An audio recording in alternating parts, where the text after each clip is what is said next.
Hello and welcome to And the Runner-Up Is. This week on the show, we're talking the 1998 Best Actress race at the Academy Awards, where Gwyneth Paltrow won for her performance in Shakespeare in Love.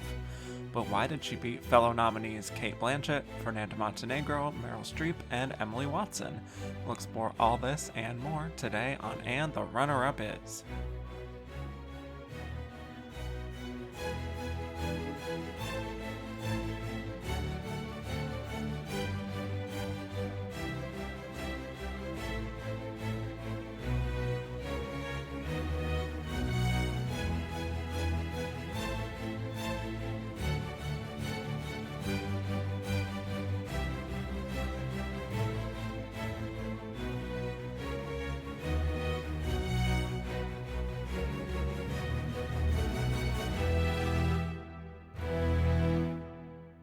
Hello, and welcome back to And the Runner-Up Is. I'm your host, Kevin Jacobson, here to talk the 71st year of Best Actress at the Oscars, which covered the films of 1998. We'll be discussing how Gwyneth Paltrow won, why the losers lost, and who we think was the runner-up of this Best Actress race. And my guest today, you last heard on the Best Actress episode covering 1946 on the main show, where we discussed our beloved Brief Encounter. We talked Olivia de Havilland's first win, and the wonderful hot mess that was Duel in the Sun. Very fun episode. Welcome back to the show, senior editor at Gold Derby, Joyce Eng. Duel in the Sun, how could we forget? Thank you so much for having me back. Never forget. Of course. And this is, as we know, a very important year. But before we talk 1998, let's talk Best Actress as a category. So last time I asked you your favorite Best Actress win of all time, and you gave me three answers. Vivien Leigh for Streetcar, Julie Andrews for Mary Poppins, and Jodie Foster for Silence of the Lambs. Hard to disagree with those picks. I assume nothing has changed on that front. But as an alternative here, what would you say is your favorite Best Actress lineup of all time? I have several of these too, but oh boy, I think I'm gonna go with, I think it's a pretty popular pick, The Class of 2006. Yes. And you don't know this, but my guest Laura LaMagna just said that for hers. Wow. So love it. Yeah. Lots of love all around for that one. That's a great lineup. And, you know, sometimes I'm like, I would rank Helen Mirren last of that one. And that's no slight to her, but that's how strong that lineup is. So, but I also like 1950, also a very popular pick. Of course. And 2002. 2002, yes. Yeah, not many people have said that for some reason, but yeah, that's a really, really fantastic lineup, where another one where I think all of them maybe could have won in weaker years, which we love to see in this category, and that's how it should be. Excellent picks all around. My other question for you, you said that your most heartbreaking loss in this category was between Mary Tyler Moore for Ordinary People and Ellen Burstyn for Requiem for a Dream. So as an alternative, I'm going to open it up for you and say, what is your most heartbreaking snub overall in this category? This is kind of a cheat because I hadn't seen the film yet at the time the nominations happened. Okay. But when I saw it later on, I was upset that she wasn't nominated. So Nicole Kidman in To Die For. Of course. So I was very happy when she was nominated for Moulin Rouge. Yeah. That is definitely a popular pick. And even though 1995 is also one of those incredible lineup years, it is still, you do wish that, you know, the Oscars actually recognized young talent when it happened. But I do think she was maybe overshadowed by some of the tabloidy, Tom Cruise-y stuff at the time still. Yeah, because it was like throughout most of the 90s, she was still kind of seen as just his wife. So exactly. Yeah. And I think that, and then Eyes Wide Shut kind of helped her to legitimize her a little bit in some people's eyes. And then the divorce, and then she gets nominated. Exactly. Coincidence? I think not. Um, okay, so let's talk about this year at the Oscars, the 71st Academy Awards. The nominees in Best Actress were Cate Blanchett in Elizabeth, Fernanda Montenegro in Central Station, Gwyneth Paltrow in Shakespeare in Love, Meryl Streep in One True Thing, and Emily Watson in Hilary and Jackie, with the winner being Miss Gwyneth Paltrow. So before we break down these performances, Joyce, what are your overall thoughts on this lineup? I like this lineup overall. I don't really hate any performance in here. I know this is a very Love to not controversial, hate a yes, performance. very Yes. controversial year and winner, Yes. but I have no beef with Gwyneth's win Hmm. or Shakespeare in Love winning Best Picture this year, even though I do prefer Saving Private Ryan. But Yeah. I do very much enjoy Shakespeare in Love. I've seen, Gwyneth's win on like worst winners lists and stuff, and I don't really agree with that. But I think, I don't think this is a particularly strong year for Best Actress, but I think like with what we had this year in 1998, like this is a pretty good lineup. So like it would have been cool, for New York Film Critics Circle winner Cameron Diaz to show up, but that was never going to happen in a million years. I would have loved to see Mm-hmm. Christina Ricci for Opposite of Sex, but also, that Mm-hmm. was not going to happen. So it was like kind of clear, I think. I remember at the time like these were gonna be the ones. Jane Horrocks was also in the running for Little Voice, but Yeah. Miramax basically abandoned that for Shakespeare in Love. So Mm-hmm. um, yeah, I don't have any qualms with this lineup. Nice. Yeah. So I don't know how most people feel about this race because I feel like it has always been boiled down to Gwyneth versus Kate and everything. And I'm like, well, actually, let's talk about the other three too, because I do think this is a pretty good lineup. I think it does hold up pretty nicely to the point that even some of the also rans, you could say, in this race, like Meryl Streep and Emily Watson, are still putting in good work. Maybe not their best work necessarily, but I think they are very worthy nominees. Fernanda Montenegro has this incredible journey from, veteran Brazilian actress, mostly unknown in America, to being this critics' darling of the year and makes it all the way to the Oscars. That's kind of a fun narrative. But yeah, of course, it is so notorious because of Gwyneth's win, because a lot of Kate stans feel she was robbed. And I do think it's kind of impossible to not talk about the Miramax factor and how it's sort of, maybe this is strong words, but sort of corrupted the Oscars a bit here and laid the groundwork for how every major studio would sort of follow in their footsteps to a certain Yeah, this extent. is And this is how, the turning point for yeah, modern Oscars and modern campaigning. yeah. So, money being such a huge component in being able to compete and the idea of like really campaigning aggressively for the votes. I think we'd obviously seen some of that in some form in past decades, but it has just fully accelerated now. And unfortunately, I think it does start to overshadow some of the actual art and the performances that are being honored. So that's something that I'll probably be talking about more often than not now moving forward in this category. But yeah, this is going to be fun to revisit. And this is one of those years where, like, I don't know if I've fully settled on my winner Me at this either. moment. So Yeah, maybe when we talk through it, we can figure this out. Okay, well, I think we should go ahead and jump right in, shall we? let's do it. Okay, well, we're starting with a big one here. Cate Blanchett in Elizabeth. Not only is this the first actress we'll be talking about, but this is the first of an extensive run of Oscar success for Cate Blanchett. As of this recording, she has 5 Best Actress nominations, so we'll be checking in on her quite a bit on this show, and she has 3 supporting nominations, which is so now 8 so far, and I'm sure she'll have more in the future. But to introduce Cate here, since we haven't talked about her on the show yet, born in Melbourne, Australia.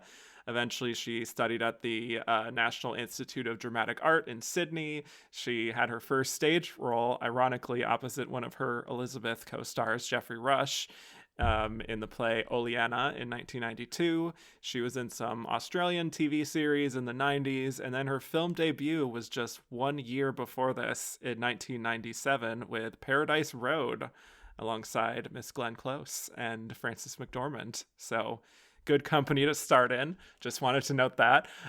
She was also in Oscar and Lucinda, which was her first leading role in film, and she got great reviews for that. And it set her up to take on this huge role in Elizabeth. And she almost was not cast in this. And ironically, one of the other actresses in this lineup, who the director Shekhar Kapoor, what he wanted was Emily Watson, but she actually turned it down. And then he saw Cate in a commercial for Oscar and Lucinda and felt like she could do it.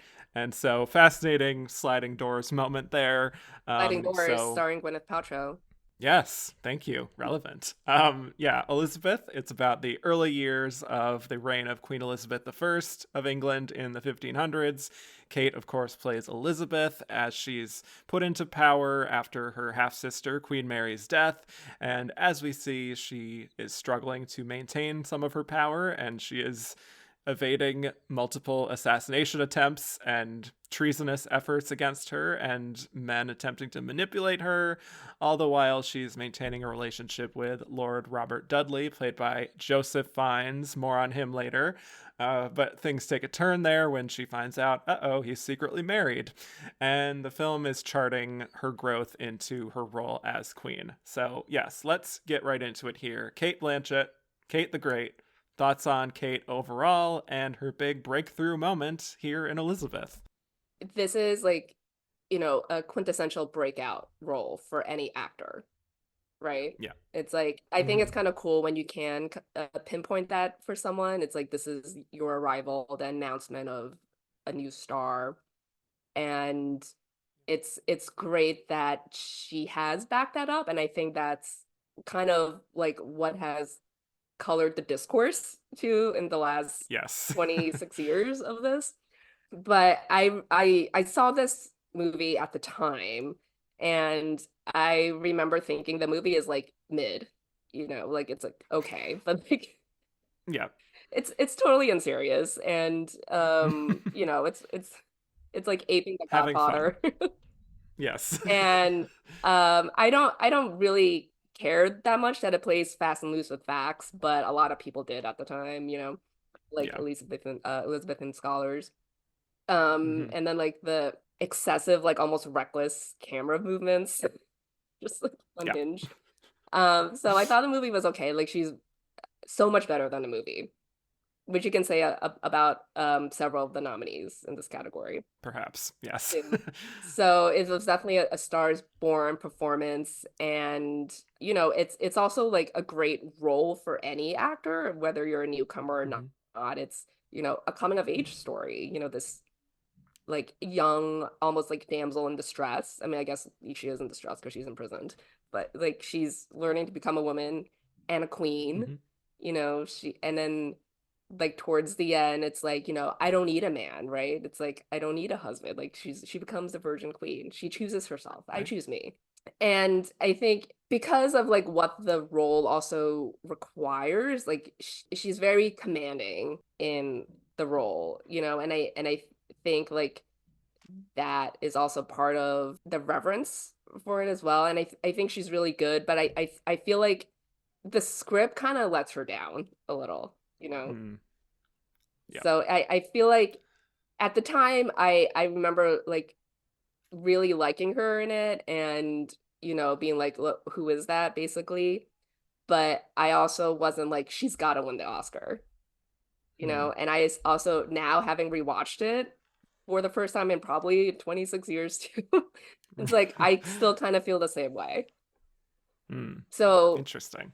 Yeah. yeah, like I know like it's the Cate was robbed contingent is very loud about this, but I don't know even now, having rewatched it like 3 days ago, like if I concur necessarily.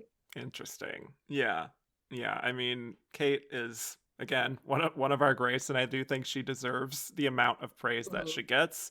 I do think she is truly one of those actresses who I think is rare in the sort of modern era, at least, where I think she would have been great in any era of Hollywood, honestly, especially like that film noir era in the Oh, for 40s, sure. just Like saying, Nightmare you know? Alley, she was really great.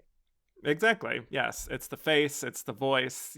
Obviously some of this is kind of uncontrollable, but then behind that, I think there is this really intense kind of drive in her and this commitment to what she does that I think is, she backs it up Mhm. essentially. And I'm very excited to dig into some of her other great performances moving forward because I do think that the Academy actually has nominated some of her best work, Mhm. which is not always the case with certain actresses, to be honest. So I appreciate that. But Elizabeth, I think, is a film that I actually came to much later than 1988, 1998. 1988. Oh my gosh. Yeah, I already had a very strong awareness and an appreciation of Cate before I saw this. I think I first watched this like 5 or 6 years ago, honestly. And it may have actually been for this show, for this Best Picture episode that we did, Joyce. I don't know if you remember, Oh, I but remember. yeah, so this is a real full circle moment I should have mentioned before. But yeah, I went into it sort of thinking it was going to be one thing, but like one of those, like when I watch it, I'm just like, this is very much not your mama's period piece kind And of that's thing. what they Like were very going for at the modern, time too. Like that was kind of very, part yeah, of their whole promo too. It's like we're yeah. not your stodgy period piece. Yes, very soapy and sexy, and clearly trying to invest in like a modern Yeah. audience for this story, which I actually appreciated when I watched it, just in the sense that like, oh, I was expecting something much stuffier than this, but Kate's performance in the middle of it, I think, really does manage to carry all the way through this film, even with all the chaotic direction and the camera movements and everything. I think she's very magnetic. And I did also want to note that she has referred to this film as Dallas in Tights. So she said that even in 1998. So I think she knew what kind of film she was in, and she kind of partly leaned into that tone a bit at times, but was still like trying to keep like a certain dignity with Elizabeth as a character, obviously, but also, indulging in a little bit of the theatrics of it too, but not in a way that feels silly, if that makes sense. So I think she sort of threads the needle. Yeah, I think the way she charts Elizabeth's growth is very Mm-hmm. believable, Yeah. right? Like she could have gone like peak camp or Yeah. two if she really wanted to be Dallas in Tights. Mm-hmm. But she didn't. And there's very kind of controlled power she has in Yeah. performance too. And I think it's a very like smart performance, Mm. and I think Yeah. I don't know how else to describe it. And like because like she was a young newcomer at the time, it's like you're seeing her making these choices for this character. So it's like, oh yeah, like this is like someone we should keep an eye on, like she is better than this like chaotic movie. And Right. I think like, part of the praise for her performance too is because like of the arc of the character, right? Like I think it's kind of Mm-hmm. different if you're just like if you look at like Elizabeth the Golden Age. Yes, the sequel Yeah. coming soon on It's this like show. that's like you're not really seeing that much growth in that part of Elizabeth's life, right? Or part of Yeah. her reign. Yeah. Whereas like you do cover a long period in this movie, and I mean they're not even clear how much time has passed. Yeah. I'm not clear at all. Yeah. Like all you Yeah. know is like when they're in Scotland, that's it. That's the only title card that comes up. So I Right. think that kind of helps it too. Like I said before, like she was this like carefree soul just like dancing in the fields, you know, Yeah. just like making out with Dudley. And then she Mm-hmm. has to learn to become savvy and rely on herself. And Yeah. and then she becomes this, like hardened character by the end of it, like this the Queen Elizabeth, the image we're all familiar with. So I think like that's kind of something it's like it's built into the role. So I think that helps, the Yeah. admiration for it too. Yeah. And it is one of those things that I sort of love in terms of the meta layers of it, of people not really knowing Cate Blanchett very well before this movie. And then, we're kind of seeing the same thing at the beginning of Queen Elizabeth, or Elizabeth, before she's even queen. And then by the end, you're like, oh, she has fully arrived. And that is sort of how you feel about Kate at the end, just as an actress. So I always enjoy a little meta layer there in terms of an actress and a role kind of converging at the same time. But, yeah, as she's like sitting on the throne for the first time, she just has that regality and the poise that feels like, I am accepting this responsibility, and maybe I won't let it show that I'm a little bit terrified in the beginning, at least. But there is this inherent strength, I think, that has kind of, I guess, always been there with Kate, that just is like projecting confidence, even if she is internally like uncertain. Oh yeah. So, and I don't think most actresses can really command that. Yeah, like there's this it's like self-belief in it, Yes. like at the end too, is like this like quiet determination. And like even when she walks in the scene, it's like everyone's taken aback. But and like I know it's like, Yeah. she's the queen, so they need to bow and everything, but it's also it's like, oh shit. It's like, and Mm-hmm. I don't know like if like another actress wouldn't be able to command that power and authority in the same way, and in like almost such a like a quick change too, like at the end too. It's like they all Exactly. these conspirators, and then she's just like, I'm gonna cut my hair, and like now I'm Mm-hmm. the Virgin Queen. But like you buy into it in that final scene. Yeah. I also really like the segment in the early portion where they make her get up early to make this call to like send the troops against the French and everything, and Mary of Guise, all that stuff. And she's clearly in like a whirlwind, but you see in her face that she is still just hoping to prove herself to be effective at this job, that this is her first big test. And again, I just can't think of other younger actresses at the time who could do a scene like that and feel totally lived in, as being like, I am a leader. I know that I can do this, but also I am in over my head, and I have to look to all my advisors to be like, oh, is this the right thing to do? But not, again, not have it feel like weak in a way. And then after that, her reaction to the battle Oh my being God, like this that was total great. Yeah. slaughter Mhm. for the Brits, I think is fantastic, just in how she is kind of feeling embarrassed that, off to a bad start, and her like crying while looking at this portrait of her father. I think that's a really great scene for her. Yeah, I think like all those scenes where she is just enveloped by other voices around her and telling her what to Right. do, and then like but like she actually has the final say, and it's like, what should I Mm-hmm. do? Like that's where you really see the nuance in her performance. Like you said, like, like she needs to project that confidence without, seeming like she is scared shitless, which she is Right. internally. And then she's Mm-hmm. mortified when, all the troops die. Yep. And then, you have like later on when she decides to, she fires Jeffrey Rush basically. And it's like, I'm just Yeah. gonna listen to myself, so like I think like that, especially now, I feel like, like modern Kate fans, like if they're discovering the movie now, I think that's something they might appreciate too. It's like she learned to like trust herself and listen to herself, Yeah. Elizabeth. So I think like all Yeah. that That's true. stuff is good too. And also when she, tells Dudley like, I'm no longer your Elizabeth, right? And then also when she spares Mm. him too, because she needs a reminder of how close the danger is. Yeah.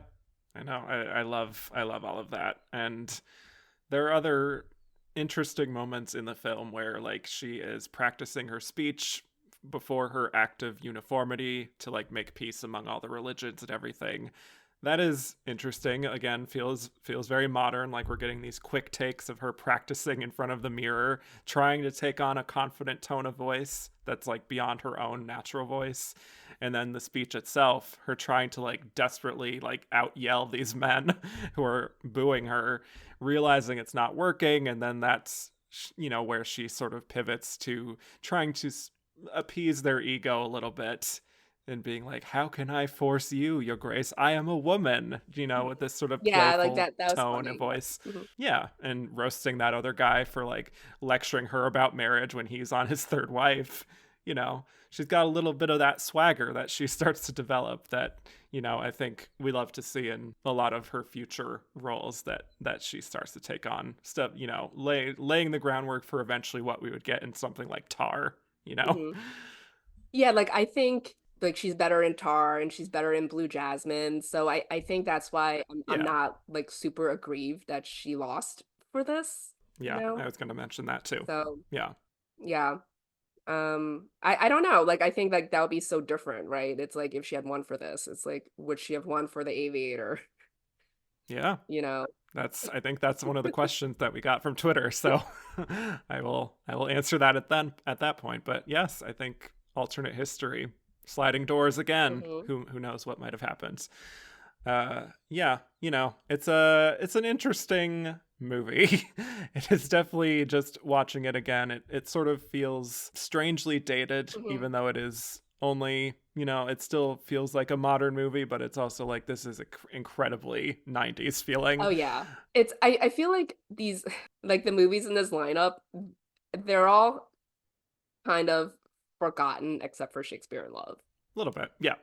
So for very different reasons, but yeah. Yeah, So but it's just weird because like it wouldn't have felt like that like 10 years ago for me if I was watching these, or like 15 years ago. It just feels like, oh, this is just our modern way of making films. But now it's just, I don't know, it was just a wake up call to watch some of these, to your point, and feel like, oh, this is like, we're no longer in this era mhm. anymore, even if it feels modern still. Yeah. I also, I mean, how did you feel about them actually doing a sequel? Because I remember when they announced that, I was like, I don't think we need this. Yeah, a little silly, yeah. But I did enjoy the teaser that we got at the end of Elizabeth, It's this like the movie. Avengers. Yeah. Yes, Elizabeth will Elizabeth will return. return. Yeah. And she did command the wind, sir. More on She that gets more, yeah, in the because next she's episode. in power. She gets more monologuing in that. Yes. Also, a lot of surprising people in this movie that I may not have remembered, like Daniel Craig as an assassin. You know, and that whole thing of her like finding out about this whole conspiracy, Mhm. including that this guy Norfolk was promised favors by the Vatican, and that like Robert Dudley was involved. And again, even though she's like fully rejected him by this point, the fact that she knew him and trusted him the longest really does, I think, sting. And you kind of feel that, just like reckoning with that, but she's not really like hamming it up to the point of feeling too overly emotional showing it, if that makes sense. Mhm. So, yeah, again, it is a very thoughtful performance, a very smart performance, as you said. And the whole thing with the reminder for her to spare Josephine's character, you know, to remind her of how close she came to danger, saying, "No, I think I'd rather to let you live." You know, she just has such a command, even in those quieter moments, that I buy into the Kate stock if I'm in 1998 by the Sure. end. Yeah, So anyway, all in on that yeah, back then. And yeah, yeah, I think it's for people who were around back then and was following, the Oscars and like her back then, it's like it's satisfying to see her live up to the promise that this performance indicates, and she has 8 yeah, nominations, she has 2 wins, and she'll probably win more, like you said. And it's like she is seemingly unstoppable, she's just, locking up like auteurs left and right. So yeah. it's, I think, like if you're like a cinephile, like a movie fan, an Oscar fan, like it's very satisfying to see that she lived up to that promise from this performance. Right. Yeah, because not everyone Hmm. does, unfortunately. But yeah, I think she, as at this point, is one of the most, if not the most admired actress, at least among actors. I don't know about just like fans and everything, but just I think people really revere her at this point. So, One of my friends is not a Kate fan. Like he's not into like hmm, movies or like Oscars or anything at all, but just like a normie. And I don't sure, like I think your normie yeah, friend. my normie friend. And I feel like he's basically only seen her in like her mainstream movies. Oh, But like it Thor Ragnarok. basically, and like Lord of the Rings, Yeah. But like Oh yeah. he's not a huge fan of like her acting. Like he finds her like kind of mechanical. Mm. And I Yeah, feel I've like heard that's kind of some say. like one of those Yeah. criticisms you hear from Meryl too. Yep. Oh yeah. So no, it's like, these are two of the most revered actresses. I mean, there are Hmm. different generations, but like of our lifetimes, so I think there's something about that. And, they're two people who have accrued a lot of Oscar nominations in, short period of time. I mean, obviously Meryl has been around longer, but still, it's a lot. Yeah. Like this year's was her 11th nomination. So Yeah. All right. Well, if we don't have anything else on Cate, we can move on to our next nominee. All right. Fernanda Montenegro in Central Station. So, Fernanda Montenegro making history as the first and only Brazilian actress nominated for any Oscar, not just Best Actress. This is also the only other instance of a non English language nominee in this category in the 90s, after Catherine Deneuve for Indochine. Just the entire decade, just these two. Not great. But Fernanda Montenegro is a very acclaimed actress. She is known as the Grand Dame of acting in Brazil, essentially a Brazilian equivalent to Meryl Streep. She was born in Rio de Janeiro. She went on to do theater work through the 50s, 60s, 70s. She did telenovelas. She was in a lot of popular shows and had acclaim all throughout. And her film career began in 1965 with The Deceased. And the rest of her film career up to this point was a bit off and on, but the year before, she was in 4 Days of September, which was nominated for an Oscar. And then Central Station was her huge international breakthrough, where the film received a lot of acclaim, but she was especially highly rewarded. And Central Station is a Brazilian drama about Dora, played by Fernanda Montenegro, who's a retired school teacher who works in a train station, Central Station, writing letters for people who are illiterate. And one day she witnesses a mother get into a car accident, and the son had nowhere to go. His dad is out of the picture, so Dora decides to take him in and then subsequently help him to find his father, taking a big road trip across the country to find him. So let's talk Fernanda Montenegro. A very unique narrative here, like I said. Exciting, I imagine, in the moment to follow, to see her cross over in this way and get this nomination. So thoughts on Fernanda and her big performance here? Fernanda, Glenn Close's pick to win. Yes, thank you very much. We forgot to mention that Cate was Lily Gladstone's pick. Yes, thank you. Right. A lot of people were invested in this race and are not afraid to say Yes. it, which is interesting. I saw this movie like years later.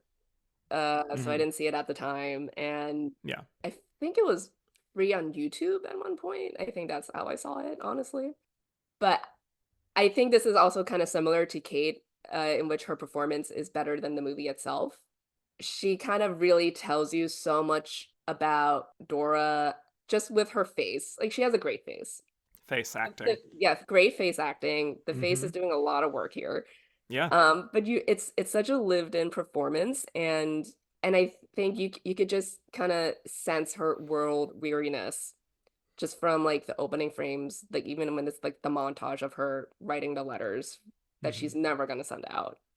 And like I think like the plot line is kind of generic, it's just like a young kid like, melts the heart of this like old curmudgeon, right? Hmm. We had that with the holdovers this year. It's Yeah. just like a very generic plot line.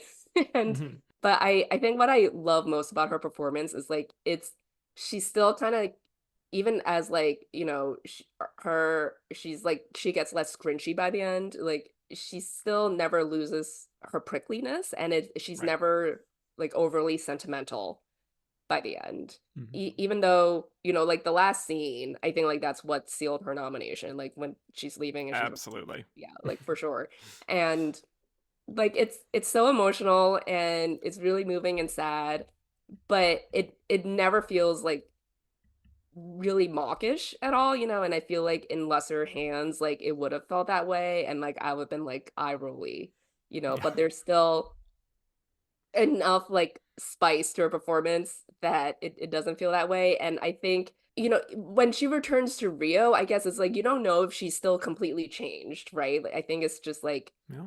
she's changed specifically for this kid, but I don't know if she's gonna carry herself any differently when she returns home, you know? Mm-hmm. So I Yeah, think that's what I like most about the performance.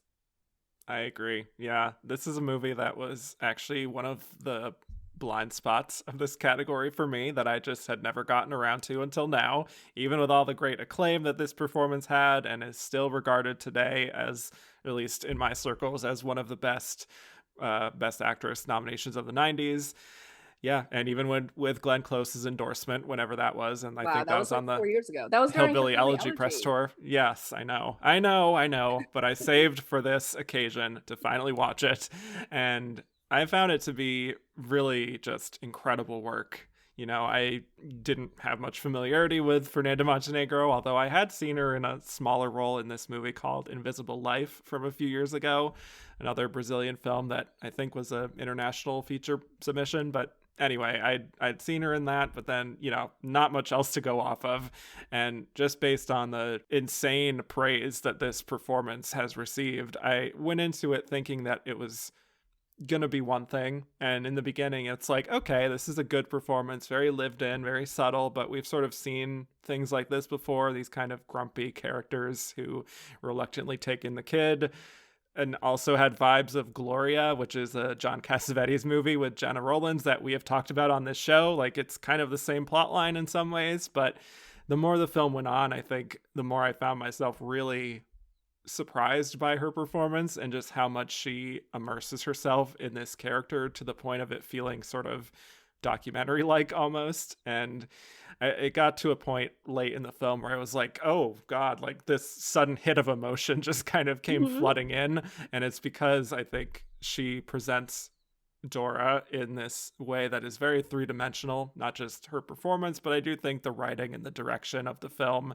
it is one of those performances that I love to watch in a film where it's a lot like how you would meet a stranger, and their body language, the way they present themselves, is maybe cold or distant or unfriendly, but the more you get to know them, you get this more well-rounded look at their life and just their circumstances, their background, and you start to see that they're not just like this grumpy person. And I think that this film does that with Dora and with her performance, just in those little micro moments as the film goes on, to the point of like, oh, like surprise, like how much this affected me by the end, even if I wasn't really feeling it as much in the beginning. Yeah, like it's a very unvarnished performance.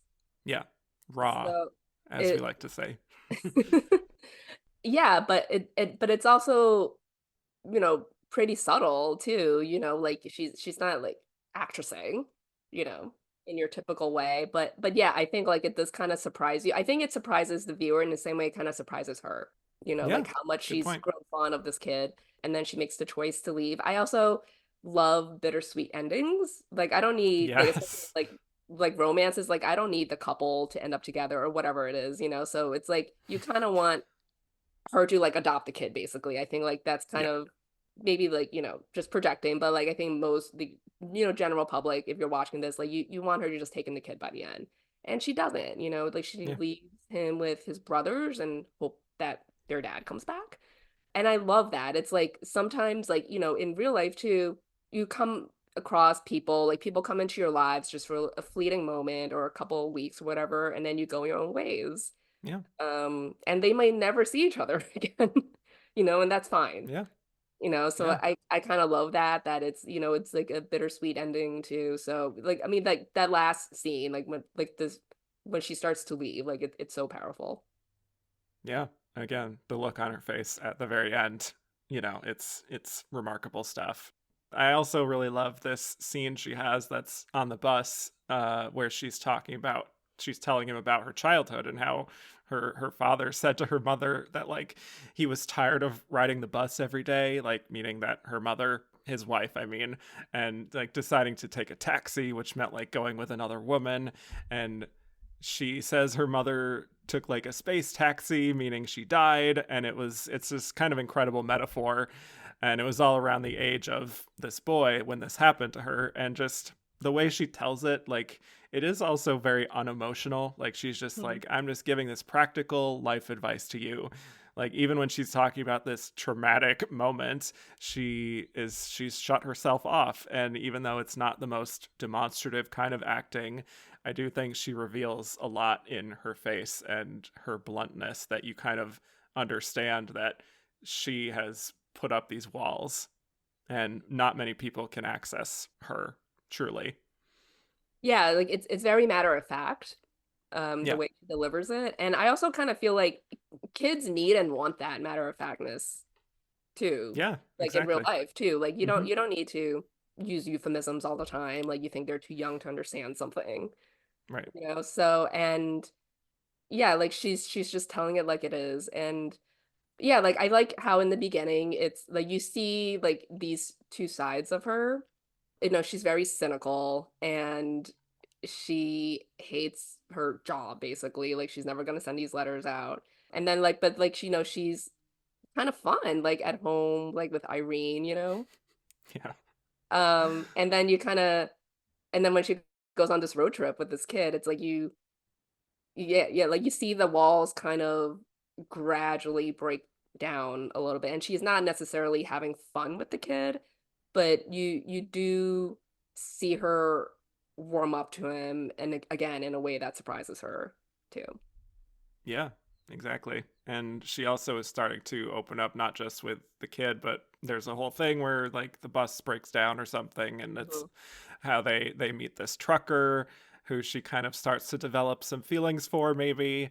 And when he sort of politely pushes back and him kind of like saying that they'll probably never see each other again, you do see this little twinge of disappointment on her face, and she's just like, we don't have to lose contact, which like is a big step for her. And she goes a step further at the diner where she tells him that she's glad she missed the bus, that so that she could meet him and all that, and she's like reaching out and touching his hand, and I'm just like, oh no, this is not going to go as well as you're hoping.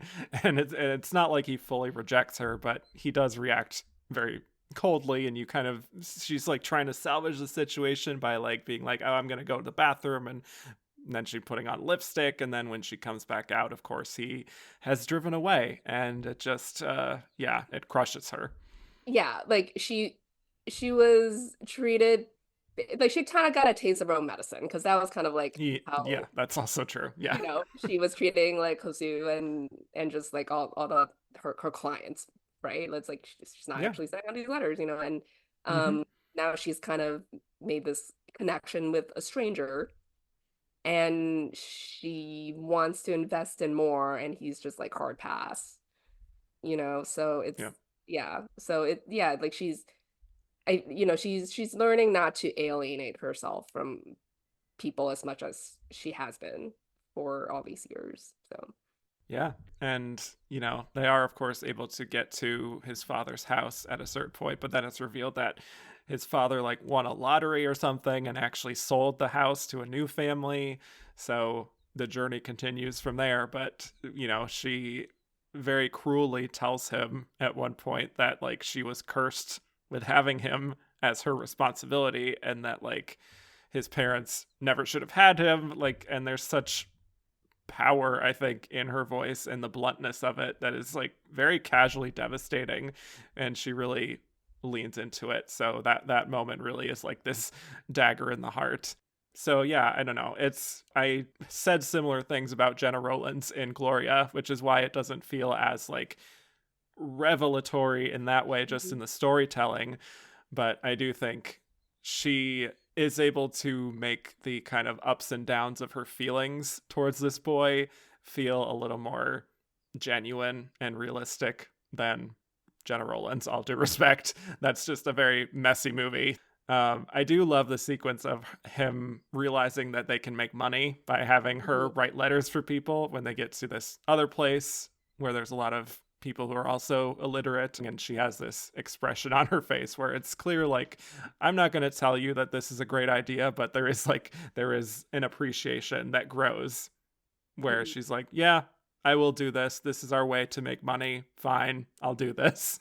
Yeah, like I think it's just, you know, a very lovely performance, but even at the time I knew she wasn't winning, you know. It's Yeah. yeah.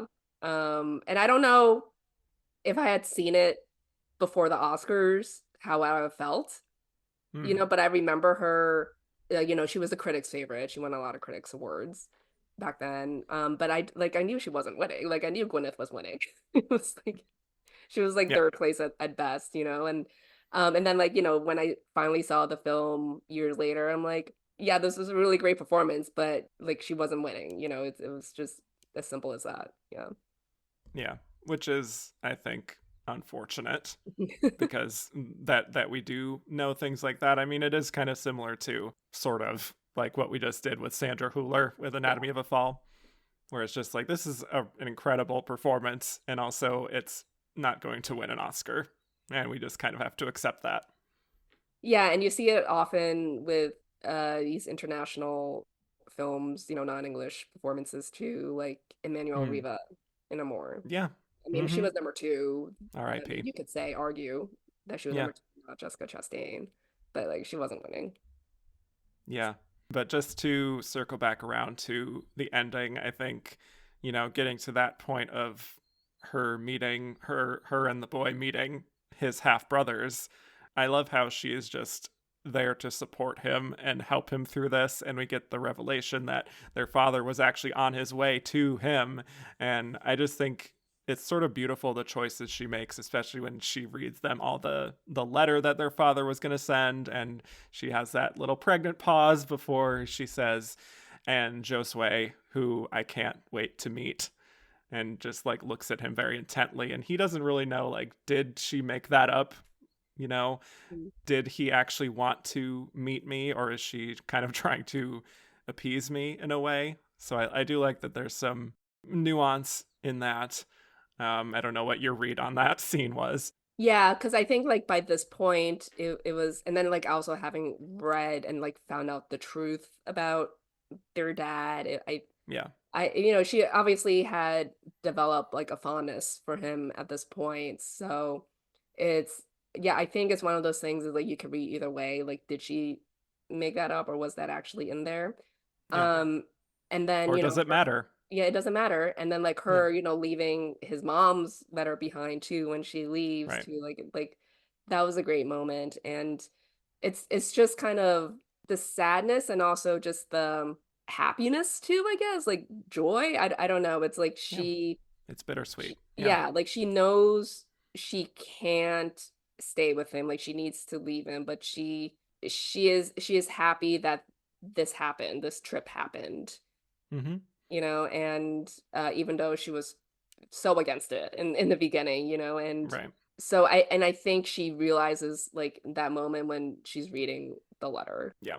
Yeah. It's really remarkable. And her kind of feeling like, yeah, this is not going to last forever. And Hmm. her writing him that letter, again, what she does there just with her face sitting on a bus is kind of like it's transcendent almost. Hmm. And the camera does linger on her and allows her to have that emotional moment to herself. So I appreciate that the director really knows who he's working with here and knows that she can deliver a powerhouse. So, yeah, it's a really, really beautiful performance, one that I definitely recommend people watch, even though it is very difficult to find compared to these other four, but highly recommend. So, all right. Shall we move on to Miss Meryl? Miss Streep, let's go. Yes, excuse me, Miss Streep. All right. Meryl Streep, One True Thing. Alrighty, so we have now turned the corner with Meryl Streep nominations. She had gotten 10 up to this point. Now she is on her path to doubling that record and then some. So this is her 11th nomination. She's now the second most nominated actress in Oscar history at this point, now past Bette Davis. And again, keep in mind, this is 1998 that this is happening. She's already the second most nominated actress, period, of all time. And she has 8 more lead nominations to go that I have to talk about moving forward. So definitely not the end or anywhere near it. But there are also 2 more supporting nominations to come, as a treat. But anyway, this is Meryl in her era of playing warmer characters, mothers. She had just done Marvin's Room in '96, and here she is in One True Thing, which is based on a novel. It's about Ellen Goulden, played by Renee Zellweger, a New Yorker writer who has a bit of a tough relationship with her mother, Cate, played by Meryl Streep. So one day she goes back home for a surprise party for her father, George, played by William Hurt, and she realizes that her mom has cancer. And George asks Ellen to think about taking care of her mother through the treatments and chemotherapy, and she does, sort of begrudgingly at first. And through that process, she gradually comes to understand her mother on a deeper level. So let's talk Meryl here, Joyce. Love to know your overall thoughts on Meryl. And I think you've mentioned before, just from like watching a few of your Gold Derby videos, that you're not a crier, right? You're not a I'm crier not a crier. generally. And this is one of those classic three hanky sort of melodramas that we have here. So would love to know your thoughts. I'm not a crier, but I did cry. One of the few times I've cried was for a movie that was released in 1998 and also dealt with cancer, Stepmom. Oh, Stepmom. I wish we could be talking about Susan. Yeah, it was. I cried when Susan Sarandon told Julia Roberts, "I have their past, you have their future." Oh. Yeah. But I did not cry at One True Thing. I did see this at the time, so I'd seen it before the Oscars. I had not seen it since, so my only memory of this movie is just her monologue, which also sealed the nomination for her, basically. When she tells Renee, like about like how she's known about her husband's affairs and just, the concessions you make when you're in a long-term relationship and everything. So, literally no memory of anything else about this movie until I rewatched it this week. And then I was just like, I forgot the framing device with like, the investigation into her death. I was like, it's hilarious that they're making this look like a mystery, like suspense thriller, like a Law and Order episode or something, Yes. And then the way they treat journalism, it's like, well, yeah. just hilarious that like, when she just leaves her job at New York Magazine to go take care of her mom, and then she could get her job back if she files this story. Yep. Hysterical. But yeah, it's a cancer movie, and one of we don't see a lot of these, like mid-budget movies anymore like this, like these like family dramas, hanky movies. It's a very moving performance, Meryl's. But I knew at the time that this was a filler nomination and she wasn't winning, and she's also supporting in this, but it's like I don't care about like category fraud, whatever. But if like social media had been around back then, I've been like Renee's the lead, not Meryl, if social media was around at this time, it would be imagine the discourse over Cate. Insanity. Yes. And the Fernanda stands, of course, coming in too. But I think it's a very good performance by her. Like, I think this is also one of her forgotten nominations. Yes. Like, no one talks about this one for her. And also because like you knew she wasn't gonna win number 3 for this too, But yeah, I think it's like everything she does in the back half when she's deteriorating and like the monologue, like I said, like sealed her nomination. Because like the first half of the movie is just like, okay. It's like she's just like mom here, and the way she like when you first meet Cate, it's like it reminded me of like her Julie and Julia performance.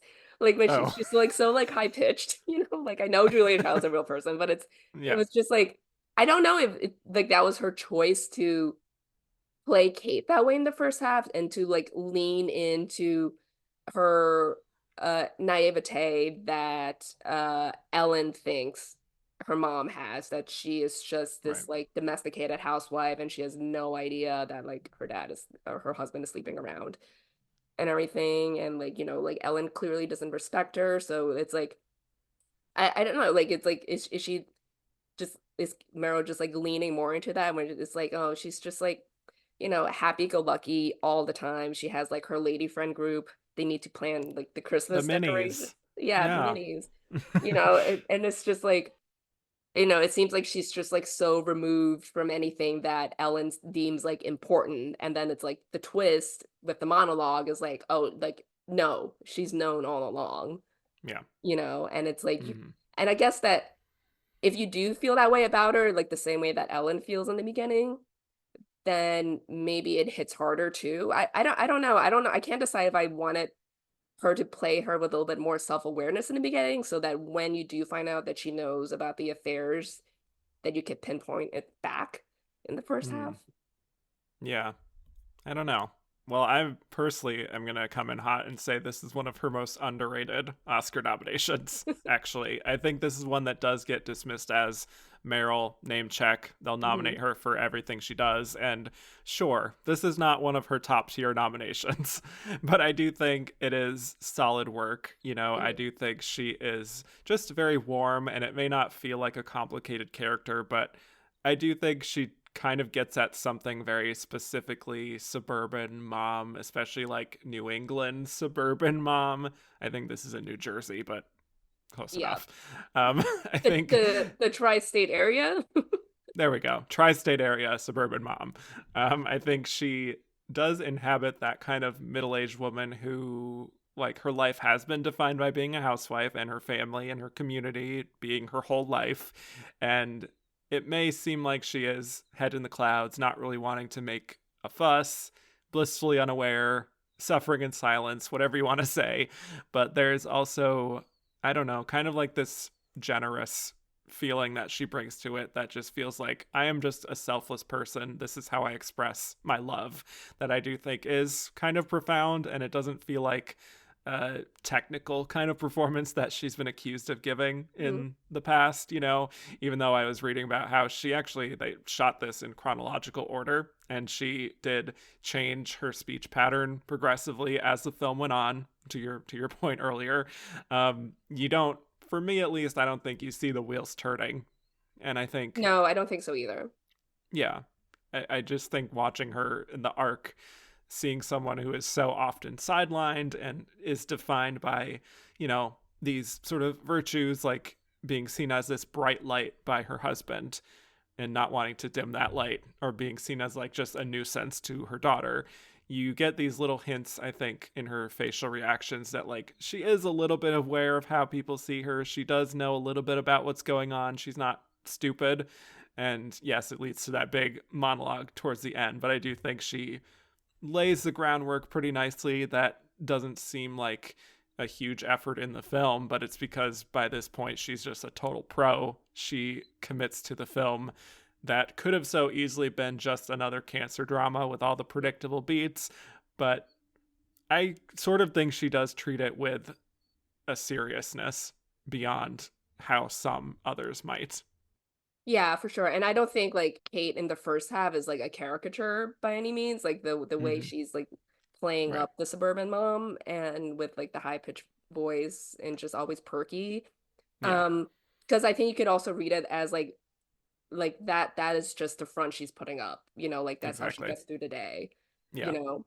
So, but yeah, I think it's a very poignant performance too, and yeah, I agree. I think it's very underrated because I think especially if you haven't seen the movie and you just like read the synopsis of Yeah. it and like, it's Meryl and it's just like, oh, they just like checked her off. Yeah. And she's Or playing a woman with cancer. Of yeah, course it's they like of course, nominated her. yeah, and Yeah.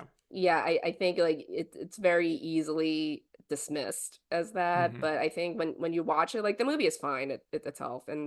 and I actually thought like Renee was great in it. Really good. Really good. Yeah. Yeah. So like I wouldn't say she deserved the nomination in on the first half, but it's like everything in the back half that It's like, there it is. yeah, Yeah. there it is. It's like it's Yeah. also kind of like Emily Watson too, which we'll get to Yeah. later. Oh, yeah. I agree. Yeah. Yeah. Lots, some interesting parallels there, too. Hmm. Um, is she supporting? I think it's more up for debate than some people say. I know a lot of people say she should be in supporting, and I probably agree. This is Ellen's story, and this Hmm. is Renee Zellweger is very obviously the number one lead here. But I kind of feel like, you know, Meryl's presence does loom sort of large over the story. It's kind of what everyone's talking about, that even if when she's not on screen, she does leave an impact. So this is not one of those instances where I'm like outraged that she's in lead. Yeah, Just like saying. I don't care about category fraud anyway, because like no one is breaking any rules. It's all about strategy. You want to Right. position yourself, or like if you're the studio, you want to position these actors or your film to get as many nominations and possibly wins as you can. Like I look at it like sports, like athletes, like you're always trying to find an edge Yeah. legally, like no doping or anything, but legally to have an edge over your rival, right? So it's like Mm-hmm. that if you want to like, because like also at this point, like Renee, she's also, she has not been nominated for anything yet. She had Jerry Maguire. Should have been Yeah, for should Jerry have been. Maguire. Let's be honest. Yeah, but it's more like, Meryl is more of a guarantee. Also, like the 90s was also when she was making her comeback into the Oscars too, because she didn't have Yeah. nomination for a while, and then she had Bridges in Madison County. And then Mm-hmm. after this, she'll have Music of the Heart. So yeah, so I think it's also at that time, people would view her as the lead anyway, because like Yeah. maybe Renee wasn't necessarily there yet. Mm-hmm. So I do think she probably would have gotten nominated in supporting had they pushed. Yeah. I mean, I don't remember the campaign at all back then. I don't think it was like that was as big of a deal back then, like Mm-hmm. category fraud. It was just Right. kind of like accepted that Meryl was getting nominated in lead. Yeah. She's You a know? leading lady star. Yeah, it's What can I also say? it's kind of I like think she's first billed too, by the yeah, way. she's first billed. It's kind of like Devil Wears Prada, like you could say she's Yes. supporting in that Mm-hmm. because it's about Right. Andy. Right. So, but she Good looms point. large. Yeah. And I think the relationship with Ellen, I think, is very realistic, very lived in. I think some of those snippy little comments that she makes, I think, are kind of funny. Just like when she tells Ellen, like, my oncologist, who is, you love this, a woman.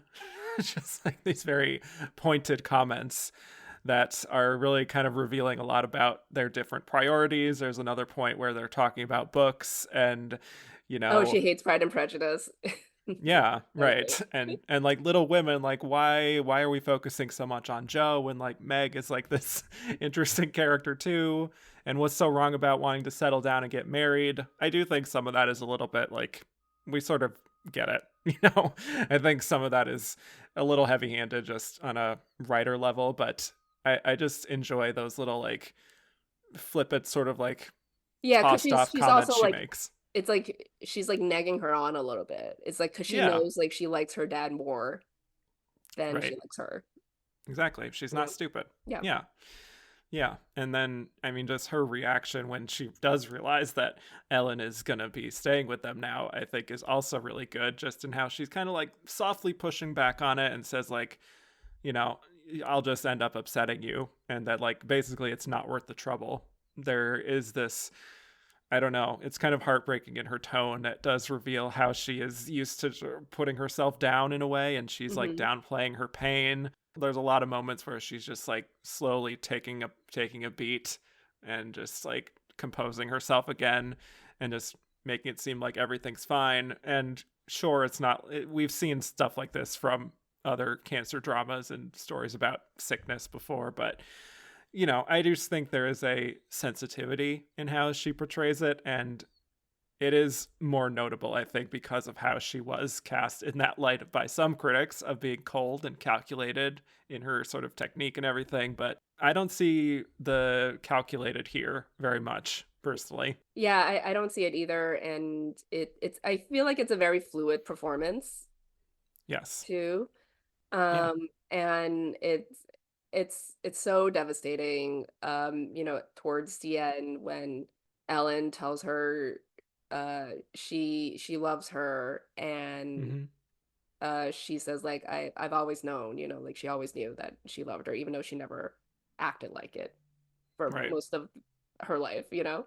So it's so moving, and it's just kind of it's also kind of realistic too, because I think like you just kind Mm-hmm. of go through that with, I mean, especially like in adolescence, like you kind of go through that with your parents, like you just act like, or like you kind of hate them, like the teen, it's like you hate them, and like, but it's just like, your teenage angst going through it, and like the parent knows that too on some level, and they just have to like put up with it, Yeah. right? And like Meryl has Yeah. been putting up with her daughter's disdain for her beyond that, because like her daughter has always revered her dad, Mm-hmm. so but like she's always known that her daughter loves her, even if she did not necessarily like her for most of their lives. Yeah. I think it does get at something very realistic and nuanced there. I will say I definitely teared up at a certain point where we get to the point of the doctor saying that the chemo isn't working. There's not much more that they could do. And they have her in the wheelchair and they go to the little like Christmas tree lighting ceremony It in escalated town. very quickly. Well, yes. Yeah. Well, sometimes that can happen, Sometimes that does you know? happen, yes. Yeah.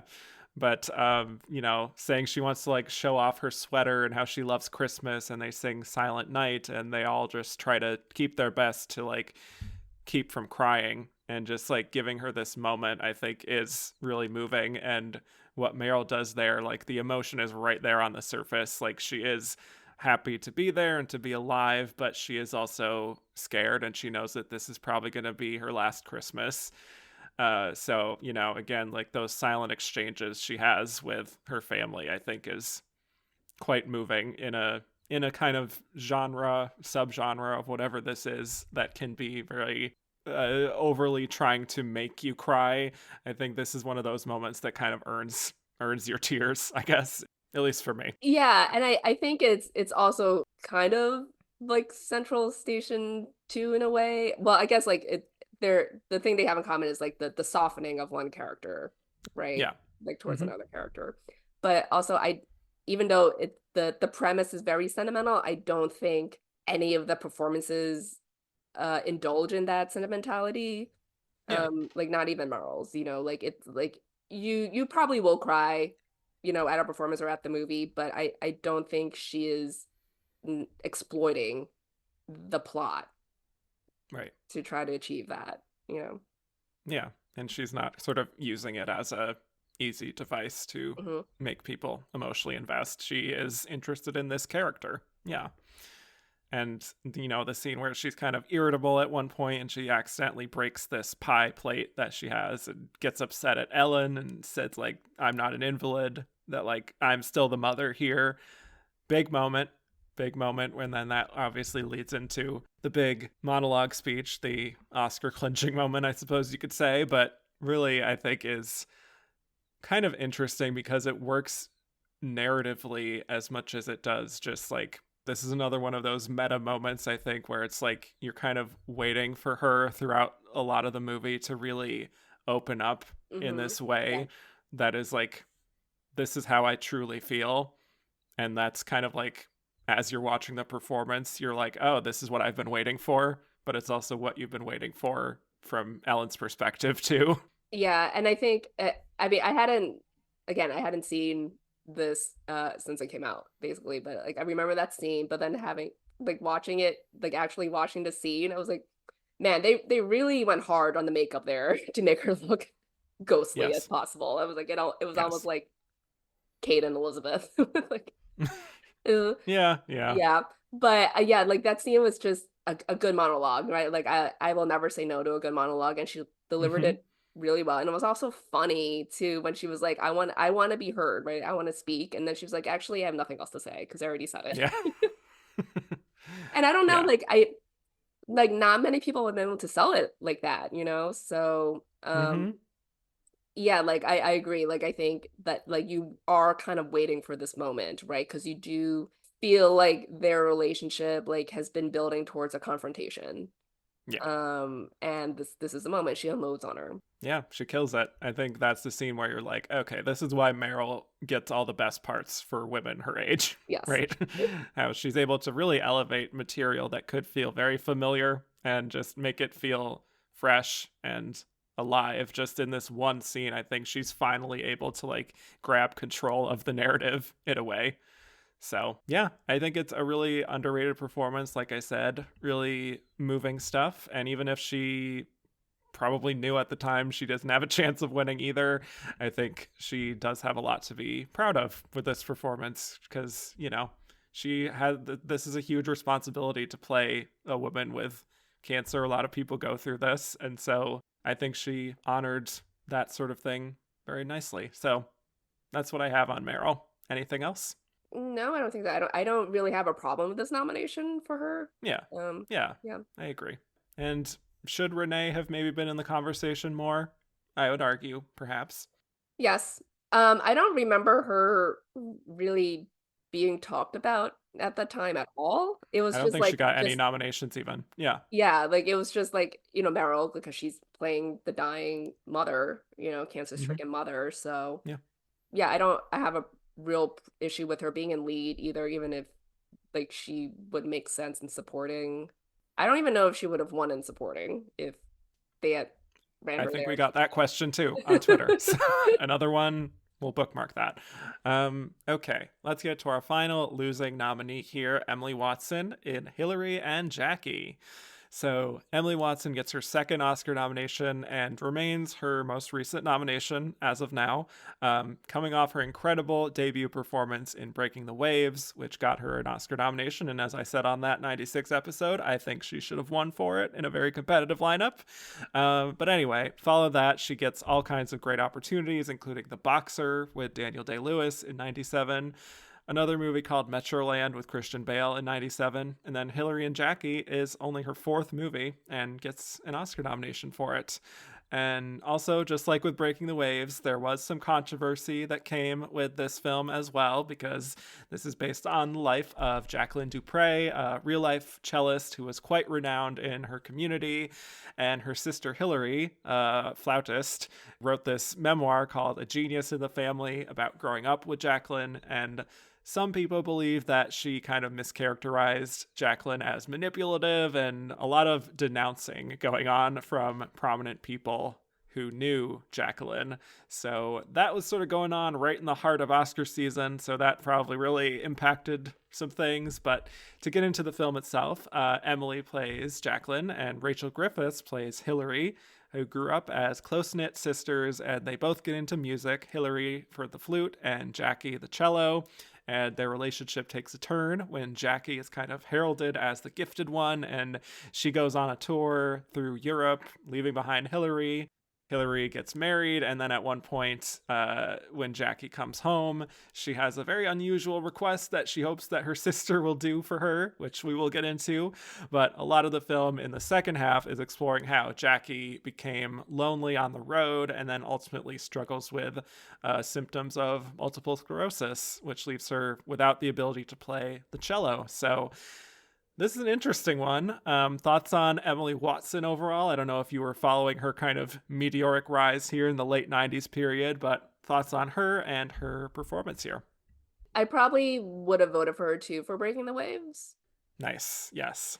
Yeah. And I think at the time too, like, because this was her second nomination, you kind of felt like, oh, she will get more in the future, right? She was like ascending. Yeah. Mm-hmm. Like, and hasn't really turned out that way. It was kind of like you felt like she would have the career that Cate Blanchett now Right. has. Yep. Yep. Yeah. But I didn't see this at the time, so I saw it like years later, and I think this is another, are they co-leads or are you splitting them? So, Yeah. but I do think it is, very much about Jackie, and I thought she was great in this. I don't think it's as good as her performance in Breaking the Waves, so I don't know if that. I don't think she was winning anyway, but I don't know if that affected things back then, right? Because it's Mm. like 2 years Right. removed of her this standout debut performance. But I love this performance by her because I think she it kind of similar to Fernanda too in Central Station. Like she doesn't really ask for sympathy for Jackie. Like you're kind of Yeah. like, especially in the first half when it's from Hillary's perspective, you're like, this is a crazy ass bitch. Like what the hell? And What then is we her see, problem? Yeah. yeah, like we see everything from Jackie's perspective in the second half. And it doesn't, I think you do sympathize with her by the end, but I don't think because of anything that kind of changes or discredits what you saw in the first half. Like she is Mm. still Yeah.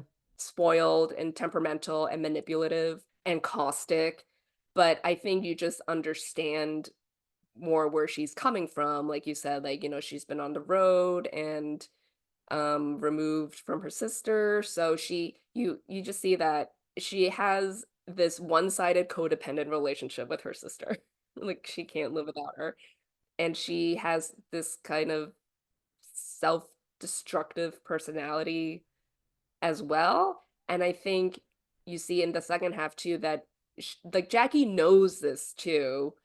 Like especially like her final show, it's like when she steals the show, it's like it, is she purposely doing this? It's like you know, Mm-hmm. it's like she knows when she can exploit that too, right? So I think it's a very complicated character, and I love that it is kind of, even though it has all the trappings of a very typical like sentimental Oscar bait performance, is like real person, a genius with an illness.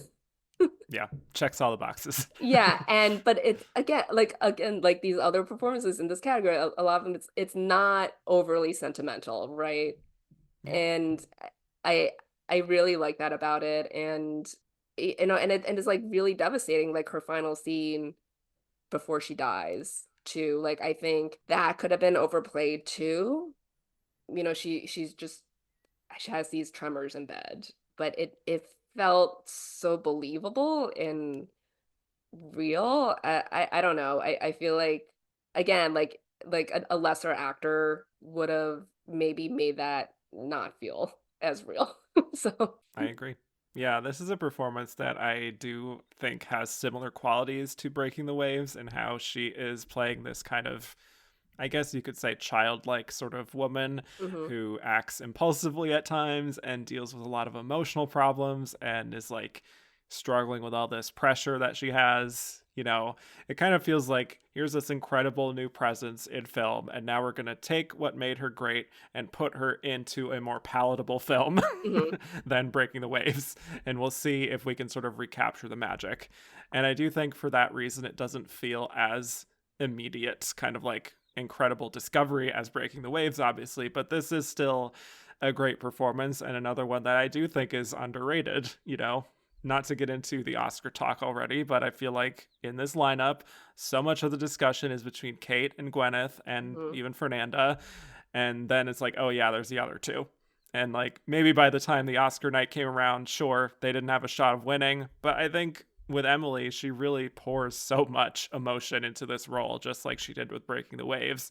And you really feel the commitment with learning to play the cello and just trying to inhabit a musician with all of the drama and the tumultuousness that comes with being an artist who had to grow up too fast and became separated from her best friend, her sister. And yes, some of her behavior is erratic, but it's like, how can you not become maybe a little unstable from being mostly alone on the road, you know? And I think she does tap into that sense of being very accomplished, but also almost completely unfulfilled otherwise. Yeah, and you just realize like in the back half just how she really has no identity Yeah.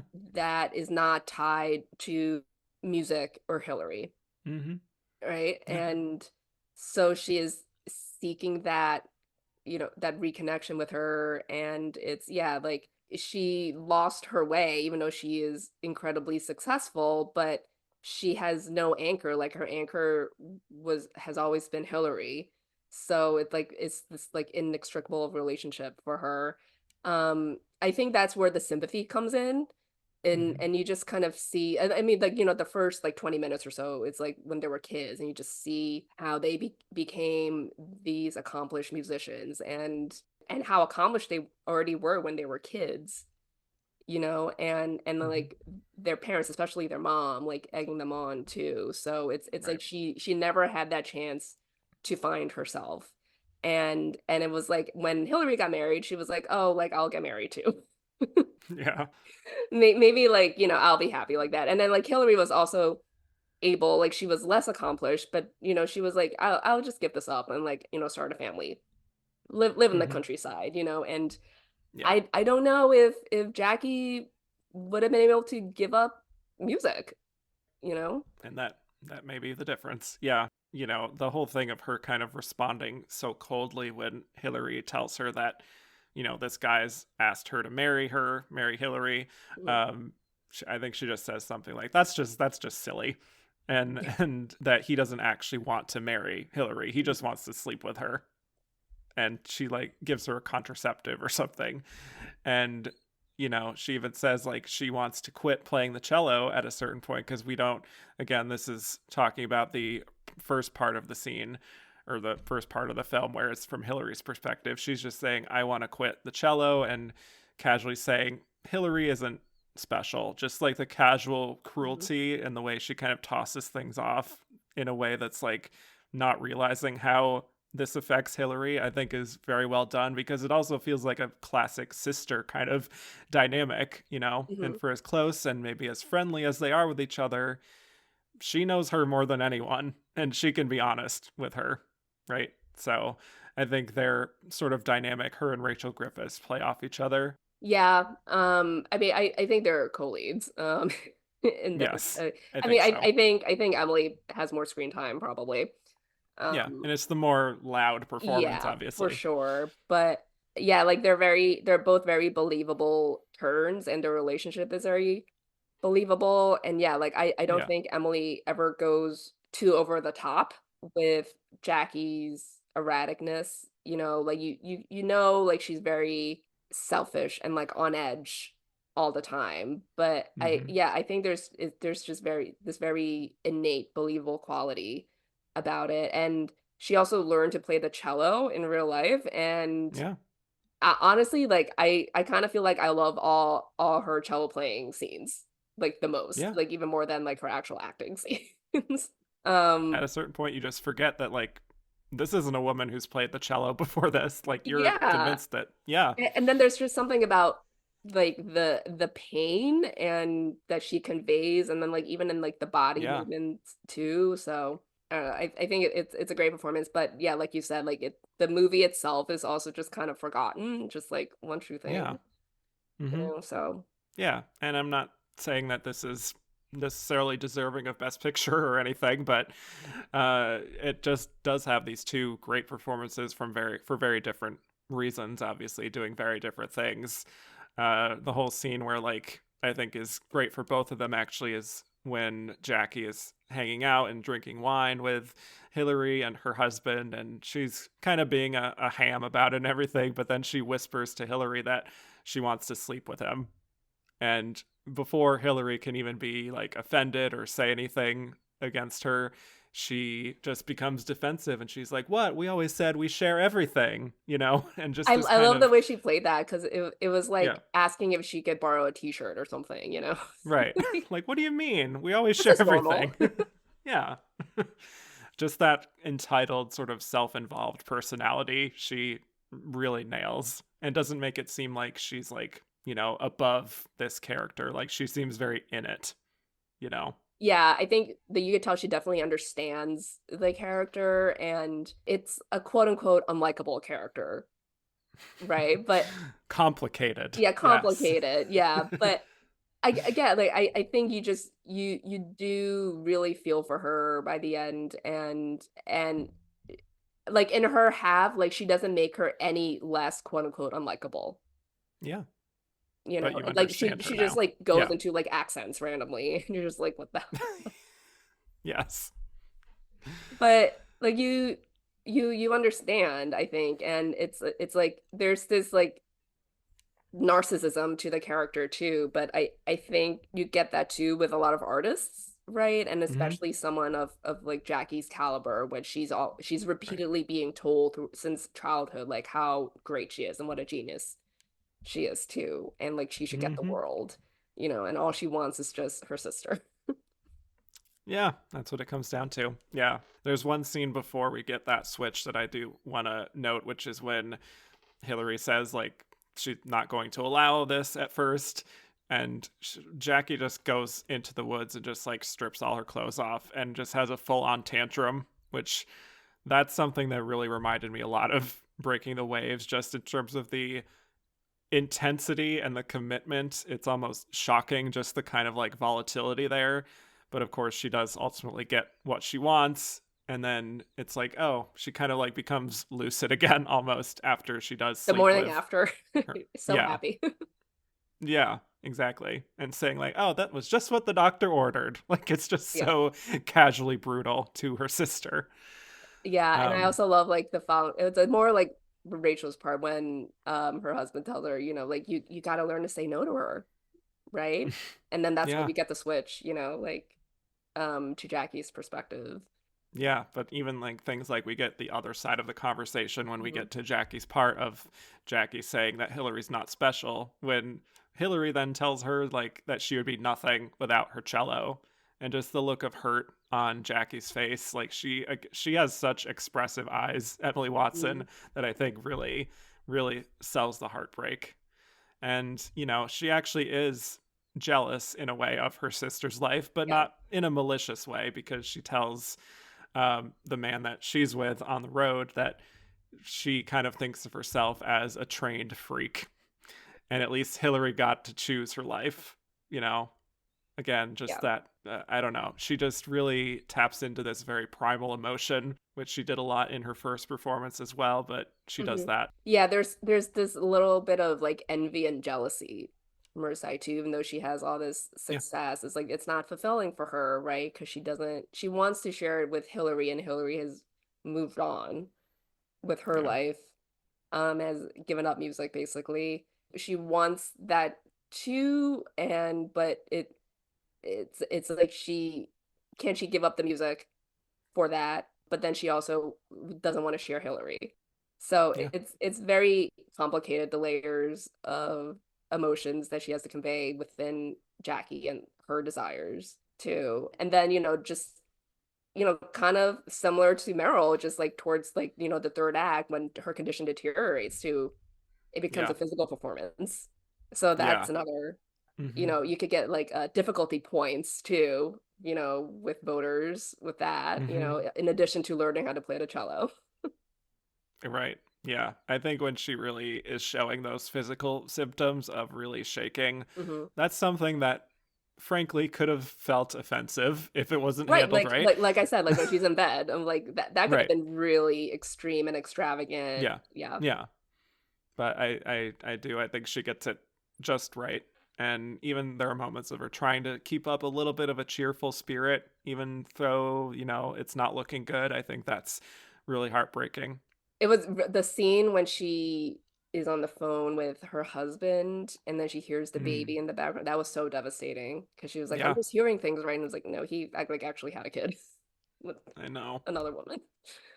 That was heartbreaking. Yeah, I think like that is kind of, like another element of like the sympathy you get for her. Like she's trapped. Like she's a prisoner in her own body Yeah. too at that point. So Yeah. So, really good stuff.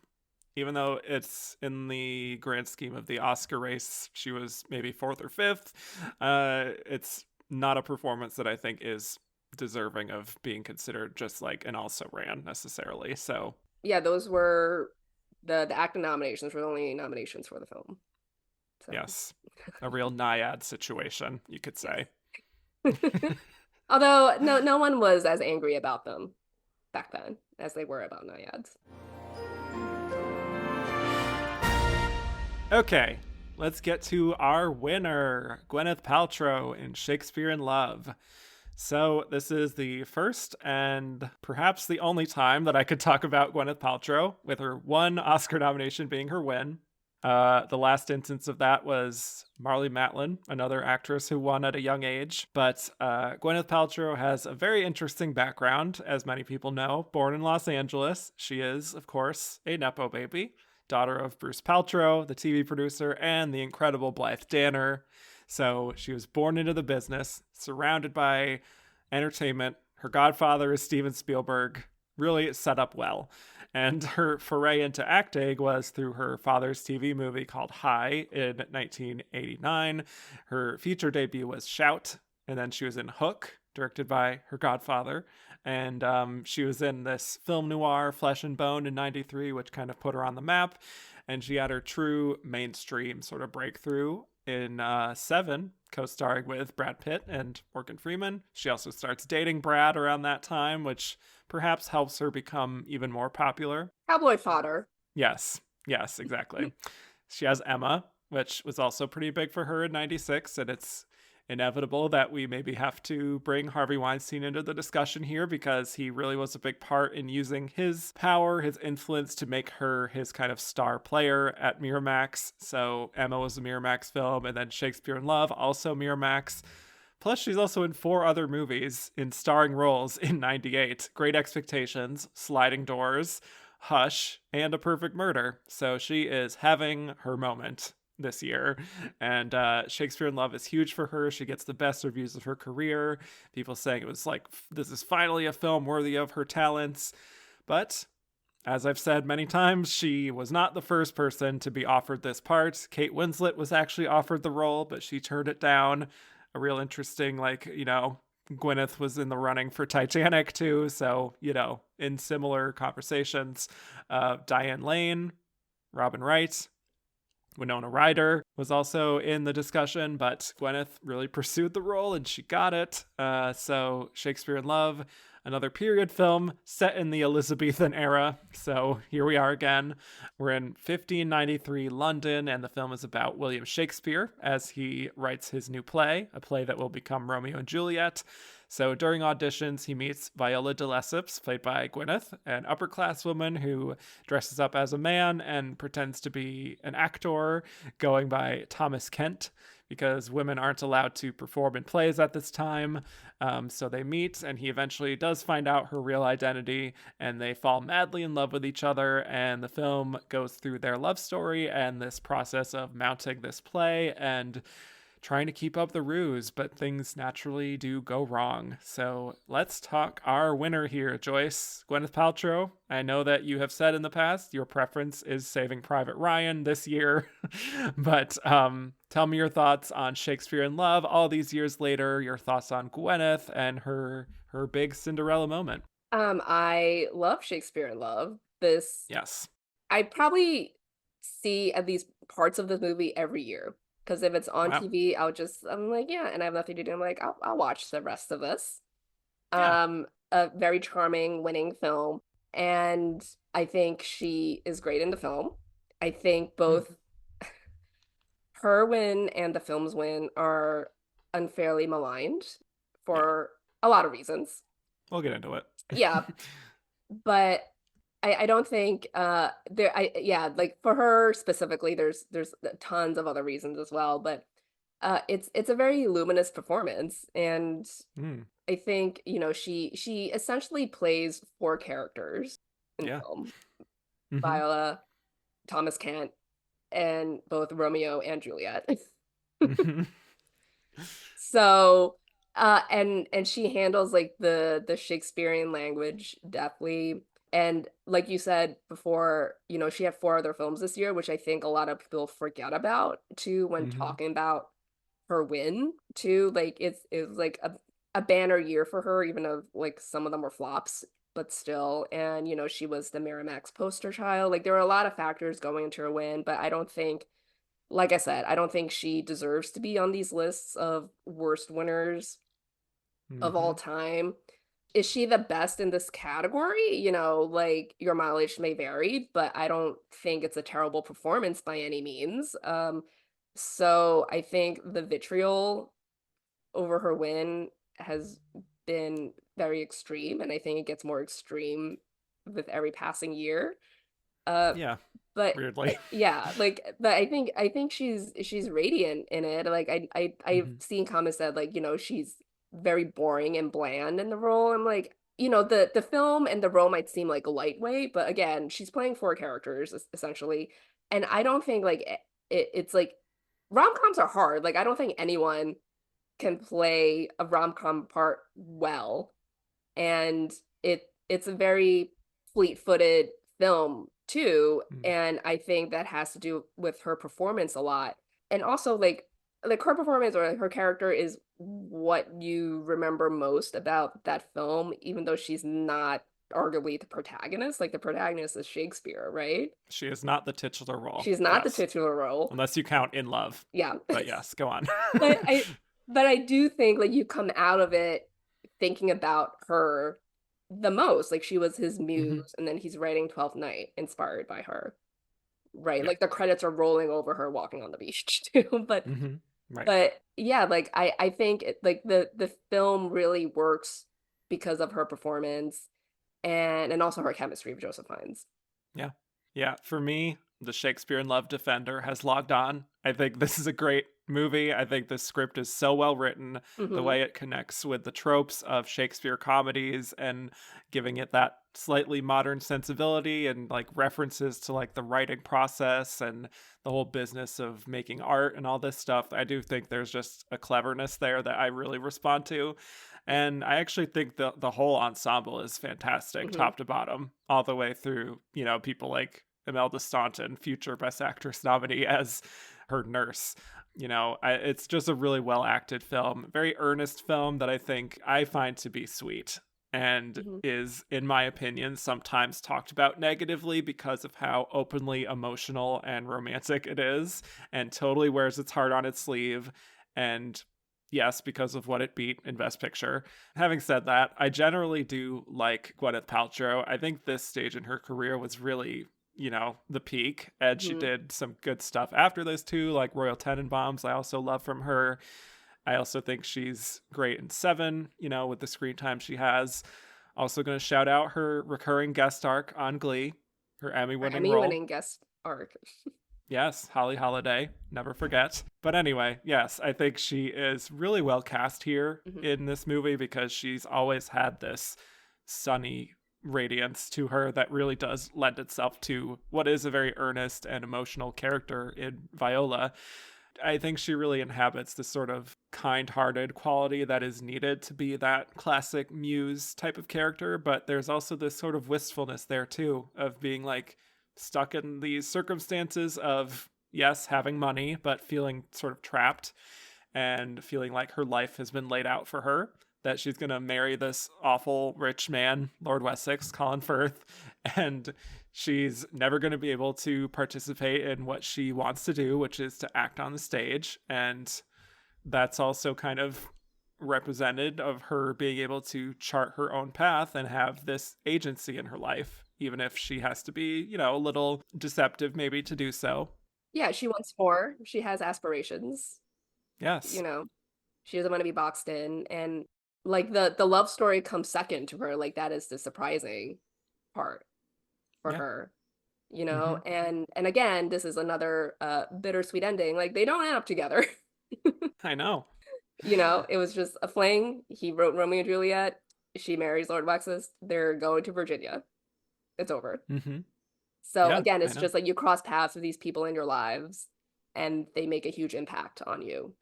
And then Right. you go your own ways. Mm-hmm.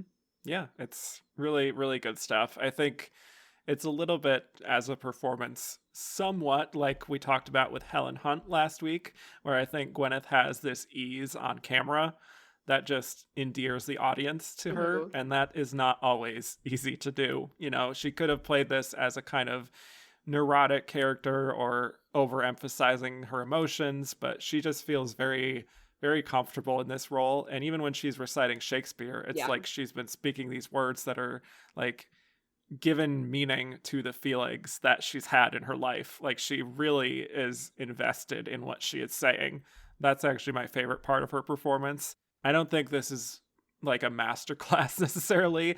I don't think she's like making a lot of huge surprising choices in the performance, but I do think she is just very convincing as a, forward thinking sort of woman of this time period and never really falters in showing us this arc, really. So I don't know. It's one of these things where I do sort of understand why there is some criticism in terms of just maybe it doesn't have the most weight as a character, as a film, and what the storyline and everything. But I totally understand why she wins ultimately Oh yeah, for sure. because she's Like so winning. Literally, she's so winning. yes. Like the film, her performance, like everything about it is winning. And I agree with what you said earlier, about like the script and like it's so witty. Yeah, Like and I think that's also what's so endearing about it too, because it's like everyone knows the conceit from the beginning, right? And right. we're like cool with it. You enter the film knowing it, and you just spend the time watching the film like clocking the references, right? It's like the Leo pointing Hmm. meme before it existed. and like Very you're much so. happy to clock these references, right? It's like so much fun to watch, if especially if you're like a Shakespearean scholar, Yes. and it's The just, English majors had a great time with this. yeah, and it's a lot of fun, and Yeah. it's like it's a very smart script, and from like an arts perspective, it's like, he has Shakespeare has writer's block, so I think like even like the industry, like they can kind of relate to that, like Exactly. trying to get something off the ground, so I think that aspect too, where it's like you buy into this fictional conceit, helps it in a way, like versus Elizabeth and also like Hilary and Jackie, that were dogged by everyone being like, oh, this is not historically accurate, right? Like they had to deal with all these accusations, and that didn't saddle Shakespeare in Love, right? Because like everyone knew Right. what this was going in, and it was just a lot of fun to watch. And I think this film and her performance too is kind of the epitome of vibes. Mm. It's like you just kind of like Yeah. exit the film, you come out of the theater just feeling really great. And I think that's Hmm. kind of like Harvey's thing too, especially back in the 90s. Like that's kind of like how Yeah. he sold a lot of his films, Miramax films. It's like, but I think even if this were not a Miramax film, like I think you would have felt that anyway. Like he obviously went the extra mile and then some, like aggressively pushing this film and everything. But I think it was already built into the script and the direction and her performance. Like it's so charismatic. Hmm. And yeah, there is like this like poise and to her performance, and like her Shakespearean fluency, and then just like this warmth. But you just kind of feel really good coming out of the movie, right? Like I think every time I Yeah. watch it, I'm just like, that was great. Like I'm glad I watched that, right? Yeah. And I feel that way about her performance too. Like I think it's just really nice and lovely, and I think it's harder than meets the eye. And I think, kind of like what you said, like maybe people look down on it too because it seems a little bit light compared to Yeah. the theatrics of Elizabeth. It's like Hmm. far more dramatic, and like basically every other performance in this category too. So, but I think that says more about like the biases we have with comedy and dramas than anything that she does in her performance. Yes. I was going to mention this later on, but it is interesting how people say more people should win for comedies and lighter things, Mhm. and then the ones that do end up being the most criticized. Yeah, it's like you want something and then you complain when it happens. It's kind of like when people Yeah. complain about, It's like, oh, well, not like that. yeah, not the way I want it. It's like people complain about, oh, like, oh, all the now we have so much rubber stamping with award shows. It's like the same winners everywhere. And then like the second, like, one group chooses someone else, it's like, oh no, like they ruined that person's streak. I'm like, but it was a different winner. It's not rubber Right. stamping. Now the race is interesting. But it's like, oh no, that's not the one I wanted to win. So now it's bad. Yes. This is just a tangent at this point, but like, you know what I always love is when people say such and such group got this wrong. I hate that so much because you know It's what? so funny. And I hate when, like, especially last year when again people were just trying to discredit BAFTA after going over 8 with the Oscars. I'm like, Yeah. BAFTA, no awards group exists to predict the Oscars. Like they exist for their members to Well, make their own Critics' choices. Choice is right there. Yeah, Critics' So, Choice is right there. Last year 10 nominees for Best Director. This year only 6. yeah. But yeah, like these, like they're just, it's their members just picking their favorites, and sometimes Right. they align with the Oscars taste and sometimes they don't, and that's And fine. that's Like, okay. yeah, That's that's okay. okay. We should all have different tastes, and you know what, there are tons of movies every single year, tons of great performances, worthy performances that don't get nominated anywhere. So we should champion groups making their own choices more and not get Yes. mad when they do because you think this might ruin the frontrunner's chance of winning the Oscar. It's all this funny little game that some of us in this particular corner of whatever this is, film Twitter, if there even can count it as Twitter at this point, I don't even know. This niche of awards followers. We all love our narratives, and when things disrupt the narrative, watch out. Yeah, Um, outrage.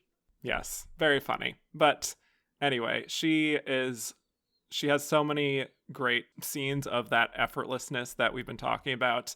Even like when Lord Wessex is like forcing himself on her with this like aggressive kiss and her like squirming her way out of it and smacking him. Like, it's, some of it is like standard stuff, but it's very easy to sympathize with her. And the whole ruse after that, where she writes to Shakespeare about having to marry Wessex and playing like the messenger as Thomas Kent, basically like trying to relay information to him, like very classic, literally classic Shakespeare, and like keep up the ruse. And clearly they're like falling greater in love with each other as he's like speaking so beautifully and passionately about Viola, and her like lingering on his lips and like his eyes, but then catching herself and like dropping her voice a little bit and being like, oh, you're no, I came here to the country, I haven't seen her close, you know.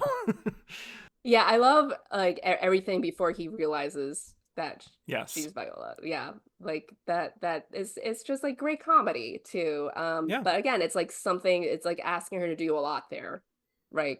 Because there's these like, it's kind of like Kate's performance too. Like there's layers to this ruse that she has to keep up too. So I also love, like, you know, when at the dance when they're dancing for the first time, Yes. and Yeah. like, yeah, like that was great. And there was also a lot of eye fucking in this between them.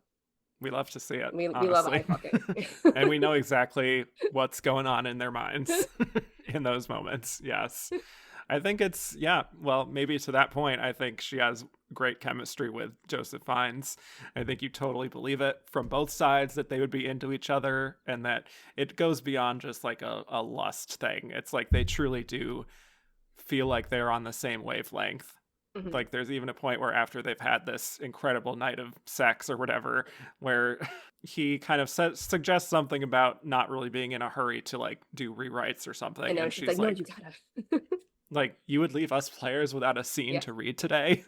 And I think that actually does speak to why this performance and this character is more than just a love interest type of thing. Like, yes, she's his muse, but it's because she has such a passion for the work and wants to really be part of her. Exactly. Yeah. And I do think just in her expressions, she's able to make the audience understand that without having to spell that out. Yeah. And I was also trying to think of, I was like, you know, like we talk about how, you know, like Meryl and Fernanda have these like specific scenes, like, you know, that clinches the nomination for them. And I'm like, there are so many scenes of Gwyneth I love in this movie. And I'm like, I don't know if I could like actually pinpoint one. Like the one. Yeah. Right. And I think it's just like the whole performance too. Like I love her, you know, as Juliet at the end too, you know, and like it's a very vibrant performance. And yeah, and like that's it's like the whole film too. So I think, again, just vibes, you know. Just vibes. Yeah. And also I think if you're not on that wavelength, that is where we get some of that, people being like, this is overrated, like this is just silly, and you know, all these things. Just go with it. That is what I would recommend to people. Just go with it. Don't take it. Just go with it. Like you have to buy into the conceit. Just like I hate, especially now, like the contemporary way of like criticizing a movie too. Like I feel like a lot of people criticize a movie based on what it's not, like because the movie is not what they want it to be or thought it was going to be. Just judge the movie by what it is. Yeah, it goes back to the idea that people are like, well, you did that wrong. Yeah, that's not how I would have done it. Well, then go make your own version of the story. Do it your own way. There we have it. Yeah. I love how everything comes together at the end. Again, I just love this screenplay and just how well it does translate those tropes, the comedy of error stuff, the playing with identity, all this, just the chaos and the catharsis at the end. Like, it's just so brilliantly laid out. And she does land the earnestness of the line after she's gone through with this marriage to Wessex, but then her fleeing to see the play, and she finds out that the Juliet that they were going to have, he can't go on because his voice dropped, you know, because he's a young boy playing Juliet. And she's there in the audience during that crisis moment, and, you know, Jeffrey Rush asks if Viola knows the part, and she just says every word. Perfect moment. And I do think her acting as Juliet is actually, you know, pretty compelling. I was like getting into it on this watch, like believing the emotions that she was translating. So Yeah, for sure. Yeah, Yeah. like because we have just seen her do Romeo up until then too. Yeah. So, Hmm. but yeah, like you said, like she feels like she kind of belongs in that era too, kind of like Kate being, Yeah. like Hmm. Elizabethan, like Gwyneth too. Like I think it's very hard to pull off Shakespeare with the ease that she does. Yeah. And yeah, I think that part is underrated about her performance because I think people like to drag the win for other reasons too. So, Yes. So I think now is a good time to get into perhaps some of those reasons and talk about the Oscar race here. Oh boy. All right. So for the precursors, we had, as we mentioned, Fernanda Montenegro doing well with the critics. She won the National Board of Review as well as the Los Angeles Film Critics in a tie with Ali Sheedy for High Art, another snub that many people have noted. Cate Blanchett won the Chicago Film Critics, Dallas, and also the somewhat new at this time Online Film Critics. Hooray for ahead of the online. game online. Yes. But then with the major precursors, it was a split race between Gwyneth and Kate. They both won the Golden Globe Best Actress Awards. Kate won the Critics' Choice Award. Gwyneth won the SAG. And Kate eventually won the BAFTA, which was after the Oscars, but I guess you could say had the British support. Mhm.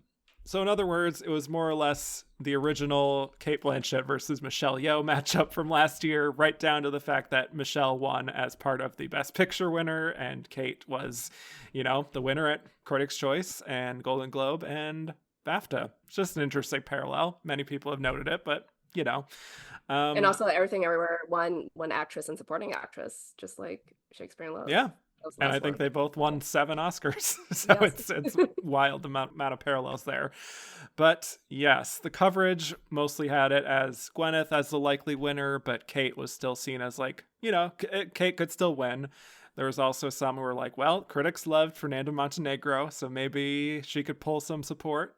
But let's break this down here, Joyce. Why do we think Gwyneth was our winner from this group? It was just her time. I think It was she her would have time. won. It was her time. I think Mm-hmm. she would have won even if Shakespeare in Love hadn't won Best Picture. Mm. Like I think that's how much momentum she had and how strong she was. And I remember at the time, Yeah. like thinking without a doubt she was winning. And I know, like, I remember reading predictions at the time too. Like most of them just were going with Gwyneth. It was like just like you said, like Kate has a chance Yeah. because she won the Globe, but like Gwyneth just won the SAG.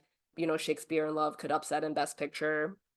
It's also the more popular film. I think people also forget like how much money this movie made. To Yeah. like would that type of movie make that much money Yeah. now? Like I don't think so. It made almost $300 million at the box office. These types of like mid-budget range films is like what Gwyneth really excelled at the time. So it was like you said in the intro, like this was kind of like the piece de resistance of like her trajectory of like, we've seen her in these other films, like including Emma, which is like kind of like, same realm. And she was also in the bigger film too, just like Michelle Yeoh was last year, just like Emma Stone was this year, you Yeah. know? Tale as old as time. Yeah, so like that was it was like the bigger hit. So it was like very obvious to me back then that she was gonna win too. And then yeah, she was the it girl at the time, and she Hmm. was, this Miramax, the Miramax girl, the leading lady. Yeah. So First Lady of yeah, the Miramax. first lady of Yes. Miramax. So I think she just had a lot going for her.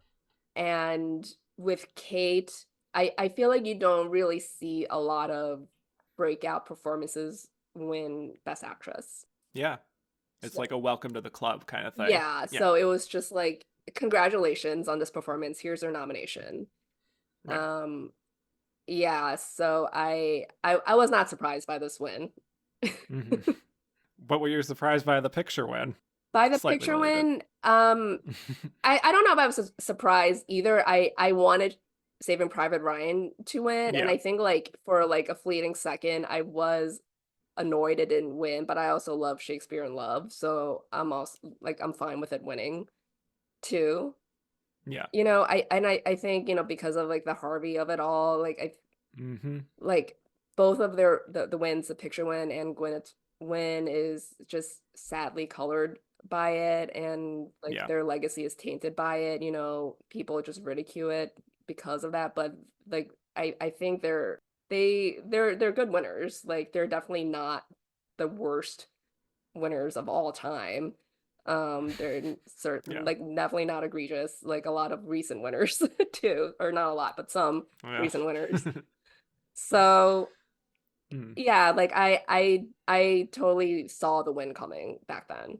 Yeah, I think I agree with all that. I also just think, despite this not being perhaps seen as the most technically impressive performance, it is continuing this trend in this category that I've talked about since Susan Sarandon, which is there is this base level of likability and warmth that Susan had, that Frances McDormand had, and that Helen Hunt had, and now Gwyneth Paltrow. They all kind of share this kind of charm that makes people compelled to vote for them. I think that's a little bit part of it too. And with Gwyneth, it's not just that she's in the Best Picture winner because like Kate Winslet didn't win last year, Kristen Scott Thomas didn't win the year before, but it's that she's in the Best Picture winner that specifically is loved by actors. Hmm. I think actors had a big part in carrying the day for Shakespeare in Love on many categories. And you combine that with a very, I keep saying winning performance, but like winning in other senses too, from an actress who's also become that it girl, one of the most in demand actresses of this time. And she's like, you know, quoting Shakespeare and not embarrassing herself, you know, and just like turning in her best performance to date. That's how a lot of people felt. I think there was a feeling that she was kind of leveling up here, sort of like other It Girl winners that would come later on. I think Nicole Kidman was a little bit that, Jennifer Lawrence, Emma Hmm. Stone. I think that kind of thing is kind of irresistible to the Academy. And I think the others had enough drawbacks, even Kate, because her film, we've mentioned, was not universally loved. And people are like, well, she's the best part of a somewhat silly and flawed film, even if we nominated it for Best Picture. Like, so it makes sense, Yeah, is what I'm it like saying. a lot of it makes sense, and yeah, also Elizabeth also missed a director nomination for Yeah. Chicago, so Mm-hmm. and Kate was the only acting nomination for it too, and then like you said, like Shakespeare in Love had the support of the actors, which goes Yeah. a long way, and like Judi Dench also won Yeah. for her Queen Elizabeth. In a very split race, supporting actress, I Yeah, think. that was a fun race that year. Yeah. And I love sidebar. I just love the way Robin Williams announced her win because he said there's nothing like a dame. And then like Judy obviously knew it was her. And you see it Yes. like Her, in the like, box. She's like, oh my God. yes. Yeah, Oh. it's great. Really nice. Yeah. Um, you know, I think yeah, like in terms of like the it girl coronation of it all, like it's like kind of similar to like Kate announcing herself and Elizabeth as a new talent. It's like the promise of like more is like oh now like Gwyneth has this Oscar, like keep it up, right? And I don't know if like Mm-hmm. the industry felt that way. I don't think the industry really cares, but I think fans feel that way, especially now, like modern like Oscar fans, that we want more from her, and we and like if you were not a fan of this performance or this win, you want her to do future great work that makes this win seem okay in retrospect, right? Mm. Like earn Yeah. this win in retrospect, right? And the fact of the matter is like she's basically like she's semi-retired from acting, right? Like she's done, like you Right. said, like some great work after that. Like I loved her in Talented Mm-hmm. Mr. Ripley with Oh, yes. her friend Cate Blanchett. They had filmed it by Mm-hmm. this time when she won, and yeah, Royal Tenenbaums I loved. But yeah, like she just, you know, she stopped acting, and then she just basically spent the last decade. She did The Politician, she did, you know, Marvel, but she's been all in on Goop for like the last 16 years. Gooping And it up. I think especially like younger like Oscar fans like only know her as a brand. And I think it's like Yeah. fun online to ridicule her as that Mm-hmm. too. So whereas like, you know, on the other end of the spectrum, like Kate Blanchett has like delivered right on that promise of her being this new Right. talent. And she And has then won two some. Yeah. Oscars.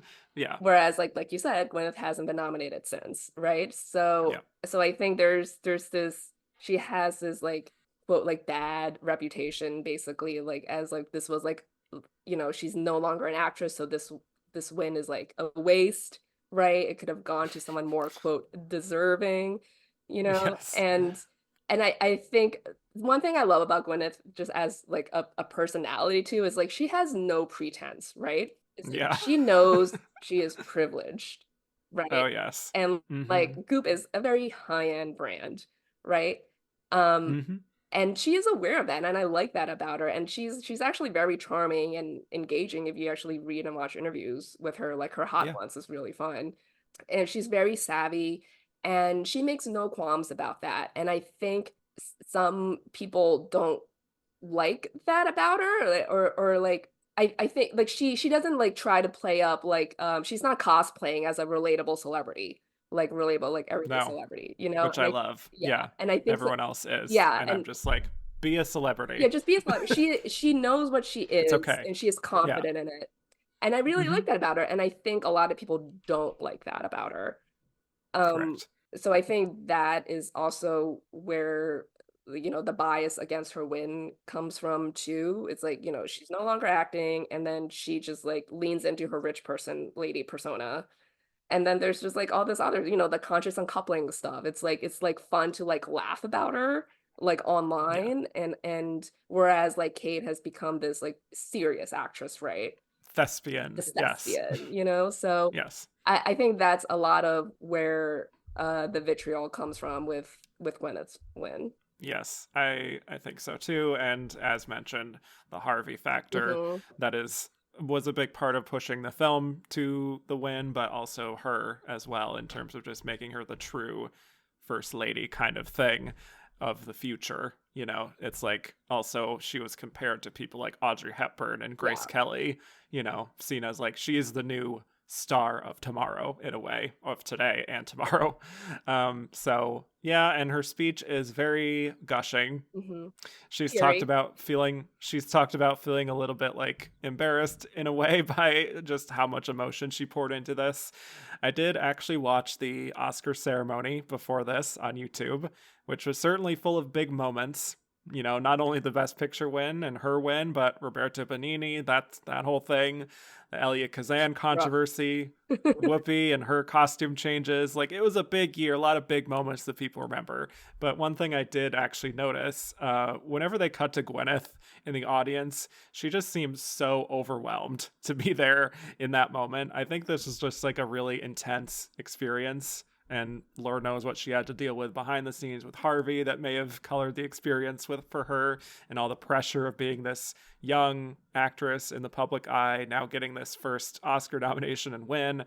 I'm sure it was really intense, so I don't blame her for being a little overly emotional in the moment, Yeah, you me know? either. And she's also talked about like how, especially the British press afterwards, went hard on her crying through her speech, right? And Yeah. she's like mocked to no end. And I'm like, just like let her cry. Like who cares? Like this is her moment. And I do agree with like, what you said. Like she did look like overwhelmed. And I think, a lot of actors have said too, like, like after you hear your name call and you win, it's almost like more relief than like joy, kind of, Yeah. and I'm sure like there was like Like it's relentless, over. like it's over.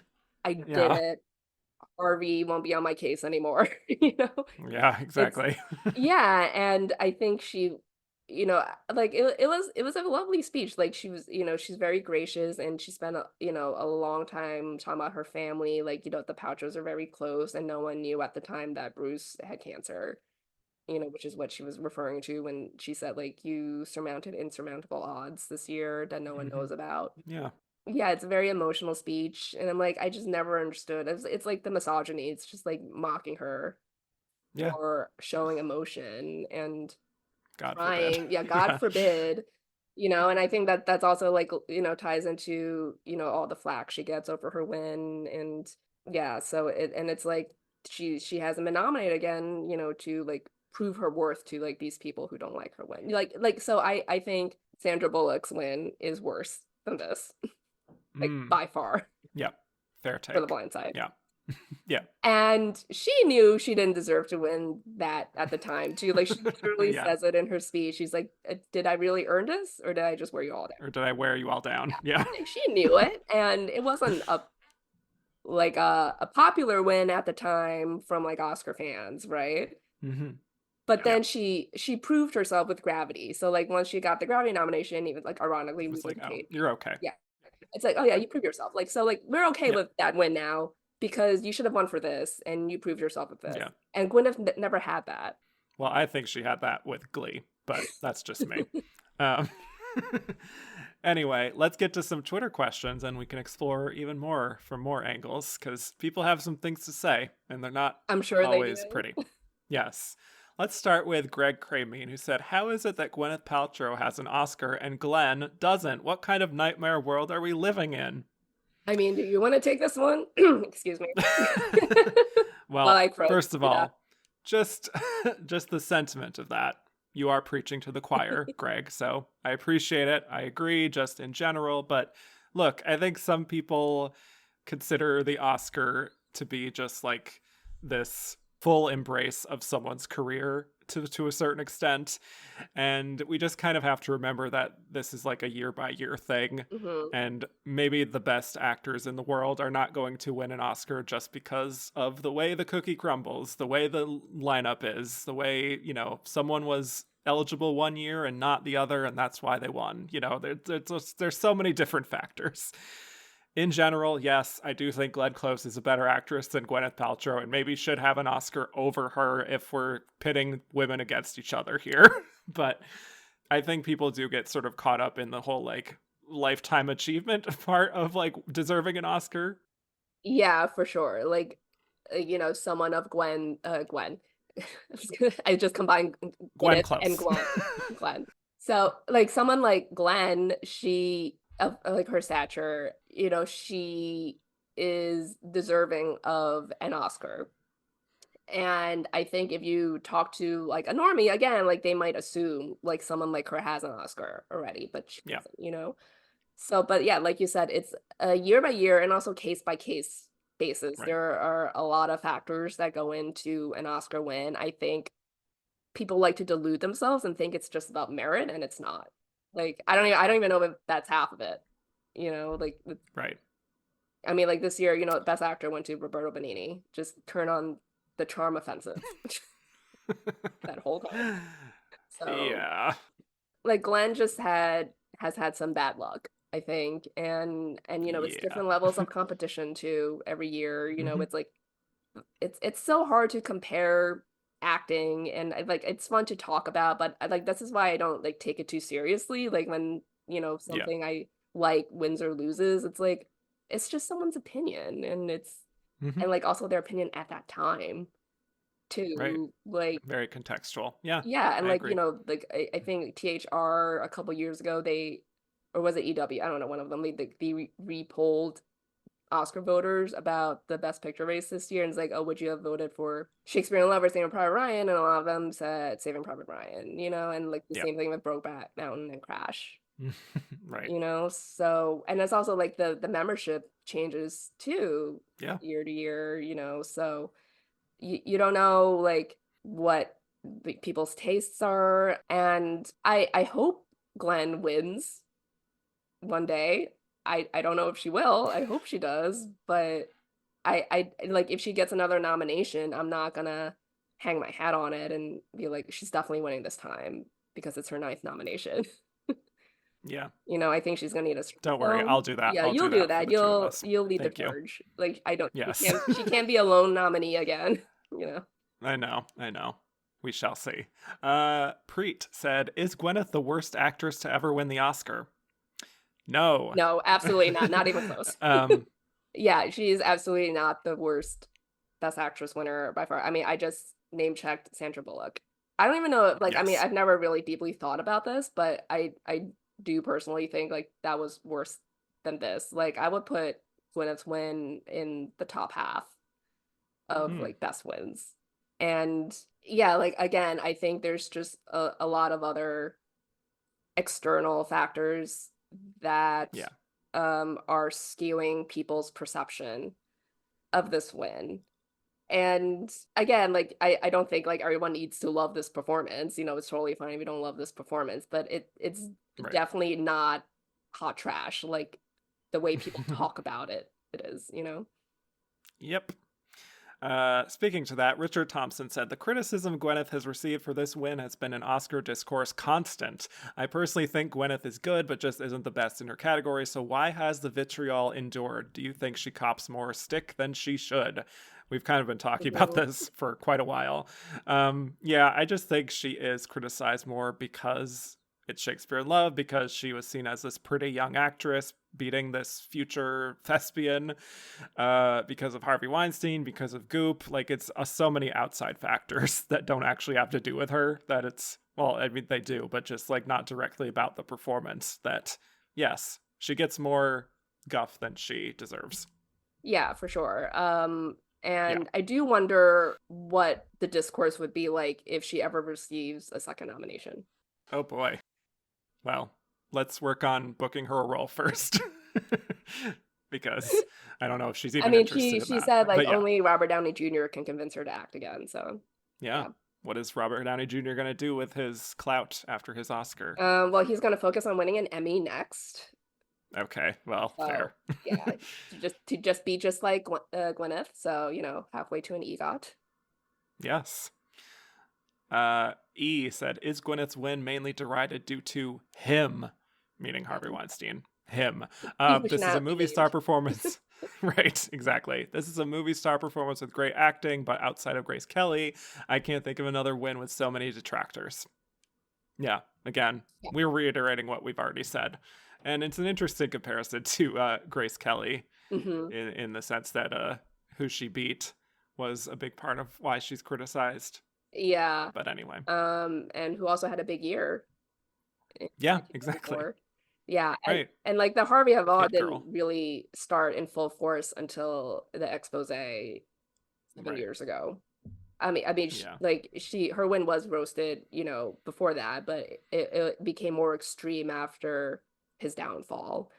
And yeah, I think people use Harvey as a crutch too, to demean both her win and Shakespeare's win. Yeah. True. The ghost of Glenda Miss Jackson, if you're nasty, says, why is everyone so mean to Gwyneth? And then a crying emoji. Because she's the poster child of like white privilege, Nepo baby. She knows she's privileged. She embraces the privilege, you know, like again, she's not cosplaying as some, you know, like all shucks, like even middle class, you know, like relatable celeb. And yeah, it's like she has it all, you know, and then again, she hasn't been nominated since. So people feel like she didn't deserve it then, and she hasn't done anything to prove that she deserved it in retrospect. So I already answered this more or less, but Owen Daly said, do you think the perception of Paltrow being a bad winner is because of people not favoring comedic performances? Yes, partly. Yeah, I think it's kind of like that too. I think it's, people, whether they want to admit it or not, like I do think there's a bias like towards drama. I mean, we see it in the winners anyway, like not just in this category, but just the Best Picture winners and the other acting categories too. You know, like Emma Stone just won her second Oscar, and both of them were for comedic turns, really. You know, like and both have been criticized for those wins. Yeah. So yeah, like she is like, if you like look at it, like she on paper, like she has the lighter role, right, than the other four do. So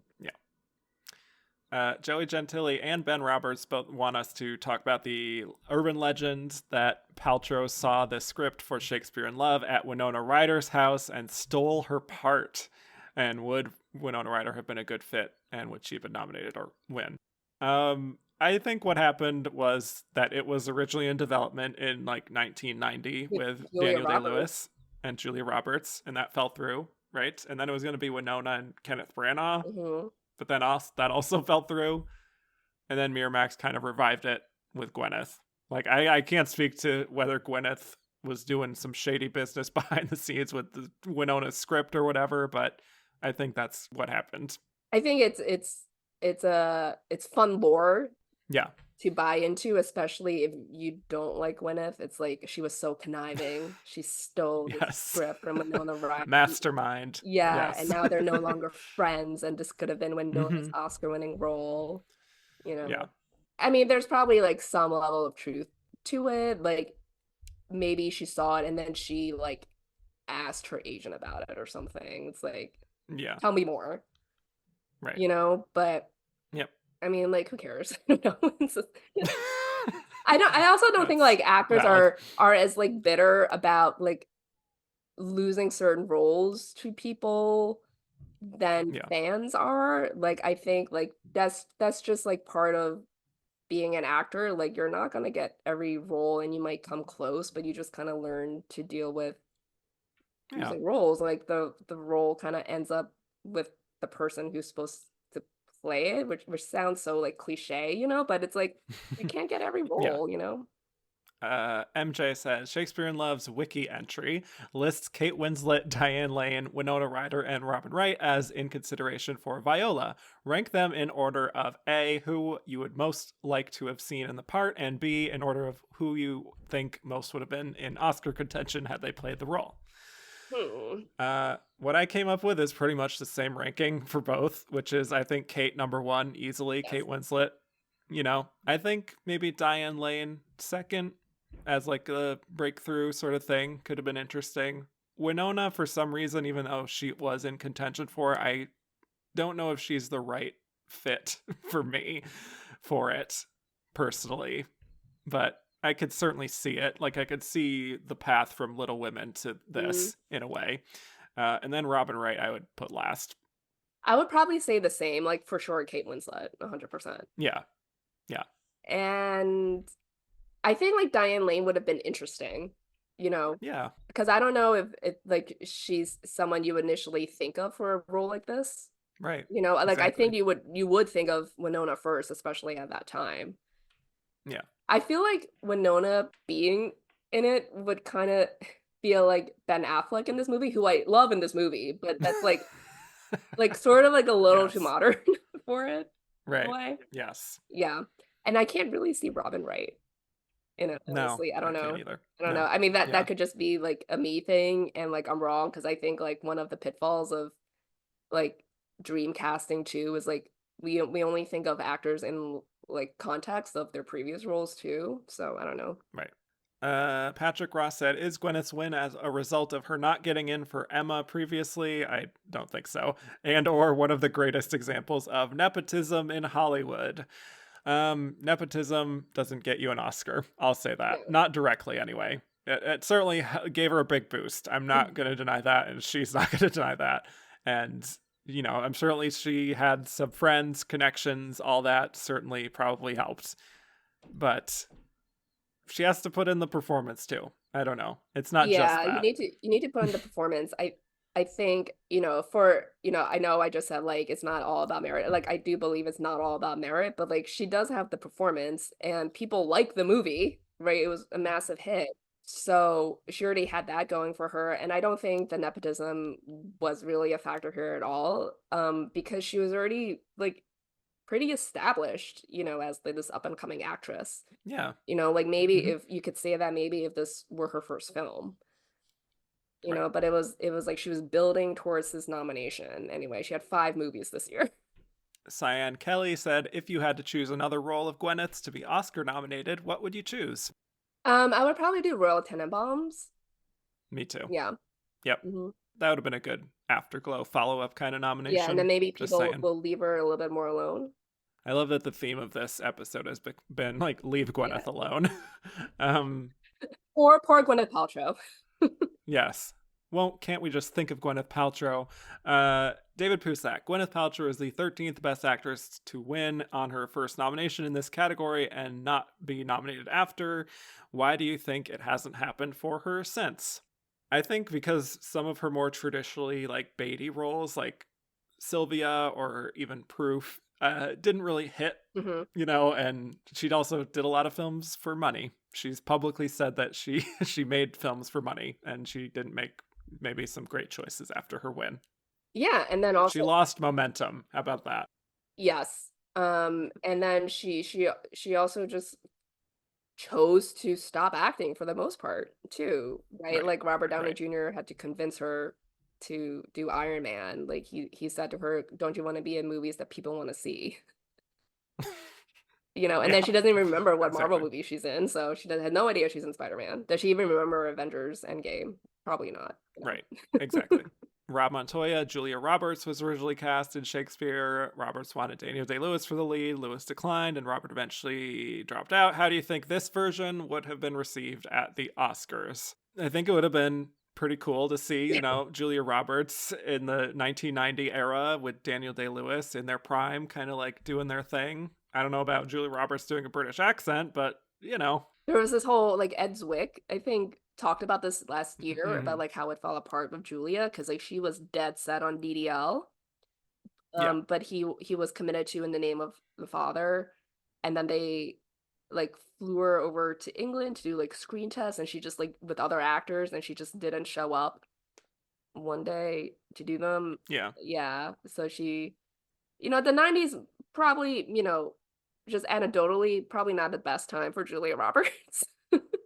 Probably not. Yeah. No, she's kind of like Winona to me. I feel like maybe she might be a little bit too modern Mm-hmm. for the role. I don't know. I think it'd been cool to see both of them in it. I don't Yeah. know it would have been as successful. Right. So, Probably not. yeah. Andy Bayless said, people are annoyed that Cate was beaten by Gwyneth here. Me, not so much. Which is your favorite Best Actress winner from a Best Picture winner so far? I mean, this is not, for me, this is like the Best Actress win is the best, even if the film itself I would Yeah, not that's a separate necessarily call one of the category. best. Yeah. Vivian Leigh and Gone with the Wind. I wouldn't say Gwyneth for this. Right. Probably not. I think she's very good in it, but I do have a running list for this, I if know, you I need know. I help. mean, there's Vivian, there, Claudette Colbert and It Happened One Night. yeah, Brie Garson, Diane Keaton. Yep. Mm-hmm. I might be basic and say Jodie Foster. Yeah. Well, that is one of your favorites of all time. So Yeah. Maury Bokita said, I have no shame saying I love Gwyneth's performance. What are your favorite controversial wins in this or other categories? I'm sure people are sick of me talking about it, but I will fully defend that Ordinary People Best Picture win over Oh, Raging yeah, Bull. me too. I have no problem with that win. Yeah. And even like, you know what? This is even more controversial. I am fine with Robert Redford winning for that. Even though, in director, I mean, Martin Scorsese, like, maybe should have won that, but like, I'm not going to be upset that Robert Redford won for that. Yeah, I would say Shakespeare in Love too, winning Best Picture. Sure. I'm Yeah. trying to think of like Mm-hmm. other Best Actress wins that are controversial. Judy Holliday. Like I have no problem. Ah, yes. Yeah, with that Good. win either. So Yes. You're on the right side yeah, of also history. comedic. Yes, exactly. And gets derided Yeah. because it beat dramatic Hmm. performances. Yeah. Sensing a pattern. Jimmy said Paltrow is one of the few one and done Best Actress winners. For what performance do you think each came closest to another nom? And they list out like 14 names here. Yeah, Mary Pickford, Ginger Rogers, Judy Holliday, Shirley Booth, Louise Fletcher, Marlee Matlin, Gwyneth Paltrow, Halle Berry, Brie Larson, Michelle Yeoh. I I mean, think those it's a are little kind of early to recent, say like Michelle Michelle. Yeoh, but like, yeah. But I'll just say the ones that feel the most obvious for me, even though some of these were more like before their wins. So I know it's not like an afterglow kind of nomination, but like Coda, I think for Marlee Yeah, Matlin I was is gonna say obvious. Marley. I mean, especially like before Coda ever took off, like it was just, it was like this could be like Marley's comeback nomination. Right. Yeah. Yeah, Weird that that didn't yeah. materialize just in retrospect. But like Adam's Rib before Born Yesterday for Judy Holliday, that was her big breakthrough. Crouching Tiger, Hidden Dragon for Michelle Yeoh back in the day. I don't even know what Gwyneth's would be, honestly. Like, was she even really in contention for anything else in that way? I mean, I guess you could say Emma, like before this, but I Yeah. don't think so. Like I no, and then like nothing after really. Proof she got a Golden Globe Yeah, nomination, like but like, I I think don't like know. Royal Tenenbaums have been cool, but I think they were just all in on Gene Hackman Yeah. for that. Yeah. So yeah, I think like it would also been interesting had she been like, super serious about acting afterwards and actually built like a really robust resume and failed to get a nomination, how people will Mm, look at it, because like I think there's also a lot of factors that go into getting a nomination too, yeah. so Hmm. yeah, I do think like that's yeah, like you said, she lost momentum, so it was just kind of like Yeah. I don't know. I do think like a lot of her films, like when they were announced, it was like this had Oscar buzz, you know. Yes. Right. Yeah. Yeah. Both Fritz and Amar were finally off the Gwyneth questions. Both Fritz and Amar want to know if Cate Blanchett won this year, do you think she'd have 3 Oscars by now? I don't know if she would have won for The Aviator. I'm going to say no. I don't Yeah, think she I does. think I think she would have still won for Blue Jasmine, Yes. regardless. So I guess Yep. she would just have two Best Actress wins instead of one of each. Yeah, Yeah. I think so. Hmm. Darion Dominique Dion said, how does it feel to get to talk about the great Cate Blanchett? Which of her nominations so far are you most excited to talk about? I'm excited to talk about all of them, even Elizabeth the Golden Age, because that's a lot going on there. Most excited to talk about probably Tar. Just the layers of that performance, I think, is going to be very fun and probably very long. Oh yeah. Yeah. I like most of her nominations. Like, Yeah. Good I record. think she's fun in The Aviator. I love Notes on a Scandal. I'm Not There is good. Blue All Jasmine, her supporting noms. Yeah. yeah, all the Are supporting good. noms. Carol, great. Yes. Blue Jasmine, obviously. So, I mean, I kind of feel like her Elizabeth noms are the weakest. Yeah. I would maybe agree with that, but we will see by the end of this how I feel. Celluloid Siren and Jordan wants to know where Kate's interpretation of Elizabeth ranks among people who have played Elizabeth, just in general. Is she the definitive Elizabeth for you? This is like I don't know, because it's also weird because it's like we don't know what Elizabeth was like either. So it's like how can we say Who's like the she one that was got it Elizabeth, right? you know?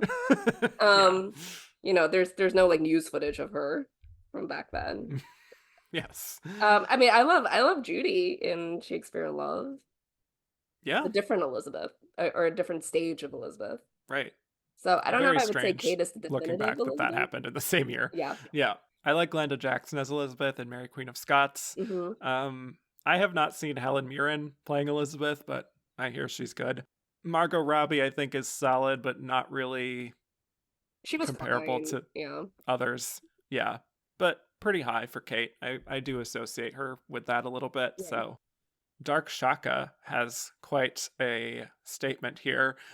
Did you know that Fernanda Montenegro is the grand dame of Brazilian theater, film, and TV? Did you know that her career goes over 8 decades and that she's still working? Did you know that she was considered the most admired Brazilian woman in a 2022 poll? Did you know that she stood against the Brazilian military dictatorship and fought for more resources for culture? Did you know that she's every Brazilian's most heartbreaking loss? If you didn't, now you do, and I hope this made you smile. Is this Fernanda's Well, burner? Like, yes. Fernanda wants us to know all that she's done for Brazil. And yeah, I know now. And I mean, I knew she was one of the most like mhm. well-respected Brazilian actresses, but yeah, I love that she is a true icon and has sort of used her platform in a responsible way. Yeah. I do think a lot of times when these icons of international cinema get nominated, like they're treated like in by like the general public and like the media and like I guess the Oscars as like newcomers. It's like Yeah. these like no name like character actors making their big American splash, whereas like they're Hmm. super famous in their home country. Right. you know? Um, I guess you could say like with her, it's like, oh, it kind of sucks. Like she was never really like, or she didn't like pursue like American cinema after this. Like she basically just Hmm. like went back to Brazil and did Yeah. the more stuff at home. So Yeah. Well, speaking to that, Joey Gentili said Fernanda Montenegro was a woman robbed. Between her and Norma Alejandro, both refused to take Hollywood roles after their noms, preferring to stay in their home countries. Respected, but is it really a smart move career wise to at least not cash in on such an honor? I think she just wasn't interested in what Hollywood was offering her. Yeah, same. Like, and I can't imagine they like, especially at that time too, like how unimaginative they were. Like they Yeah, were I think offering. she said that like the roles that were offered to her were very limiting and stereotypical. Yeah, and I So, think it's also wrong to assume that everyone just wants to seek like a Hollywood career and like fame. right. You Yeah. know, like she Yeah. was just like, "Oh, you guys just like nominate me, discovered me for this one movie in my long illustrious career. Fine, I'll come to your party for this one night and then I'm going home and Yeah. doing work I actually care Yes. about." The Oscars are very local, As as a Bong Joon-ho would yeah, say. Yes. iconic quote. Um, yes. Jeffrey Kerr said Glenn Close famously said that Gwyneth Paltrow winning over Fernanda Montenegro didn't make sense. What other Best Actress races do you think she has similar feelings towards, aside from any of her losses? Well, I'm sure she has feelings on all of those. I would love to just sit down with her one day and just like bring up old Tell me Best who you Actress voted races with for. her. Yeah. Yes. Yes. Because I think she would have thoughts. I actually think a somewhat comparable race to this that she would probably have thoughts on would be like, I assume she would have voted for Emmanuel Riva in Amour over Jennifer Lawrence in 2012. Similar vibes. Yeah. Yeah. I also think she maybe responded to like a Lily Gladstone this past year, or maybe Sandra Hüller, that sort of thing. I Hmm. think she likes those kind of Yeah, she likes internalized like or like performances. Isabelle Huppert. Yes, exactly. Yes. Yep. Yeah, but truly, I would like to know all of her votes. Dark Shaka said Montenegro said she was offered some roles in Hollywood after this nomination, but considered most of them limited. If you could cast her in any Oscar nominated roles, which ones would you pick? Hmm.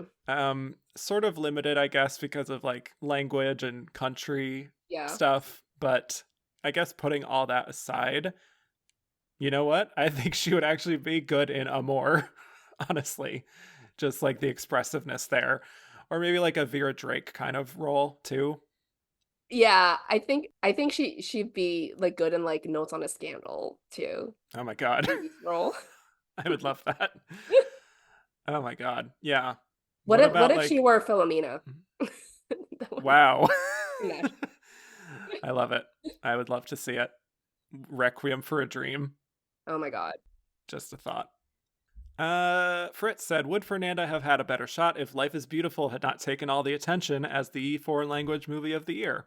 Maybe, but I don't think so because like I said, like I think she was just at best third in this. Like she Yeah. wasn't even runner up, you know?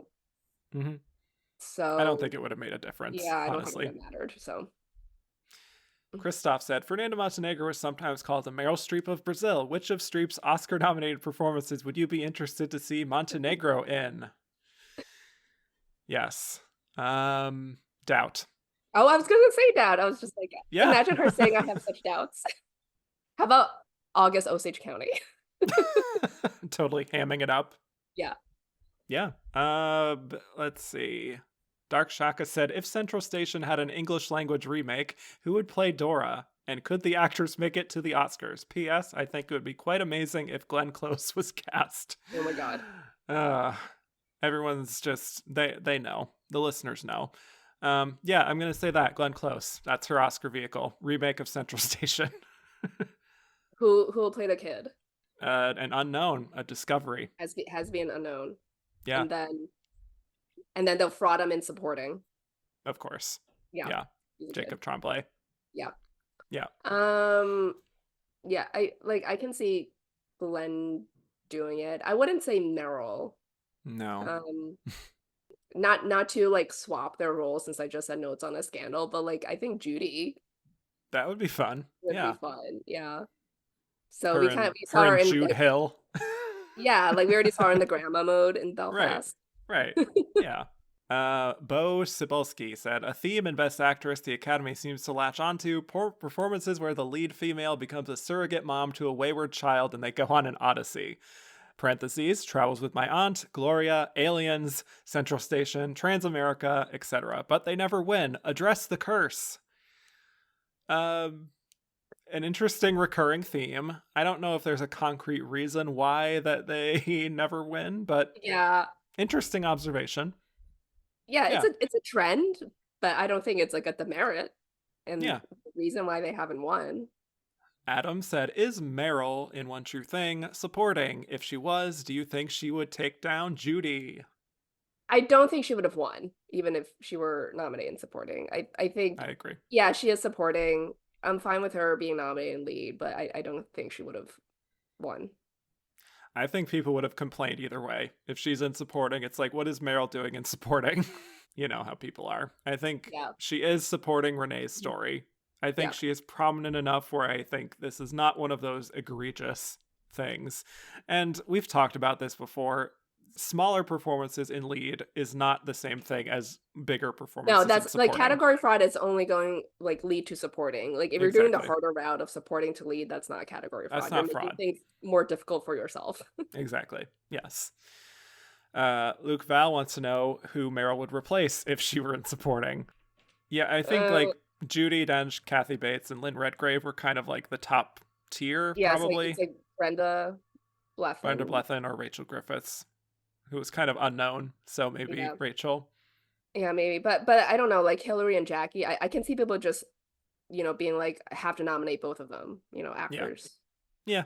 you know. And they didn't feel that way for Brenda Blethyn Yeah.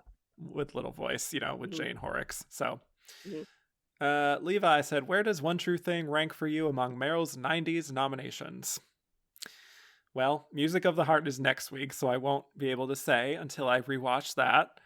But of these, probably last, I think Bridges of Madison County is easily number one for Yeah, that's me. her best And one then of the movies. Postcards, and then One True Thing. And then question mark, Music of the Heart. Tune in next week. I haven't seen Music of the Heart since it came out, so I don't know if I should Yeah. include that, but I would not have One True Thing in first. So it would Correct. have Yeah. Bridges and Postcards. So it would either be third or fourth. Andrew Carden, why do you think Renee saw no traction for One True Thing? Did she deserve a nomination?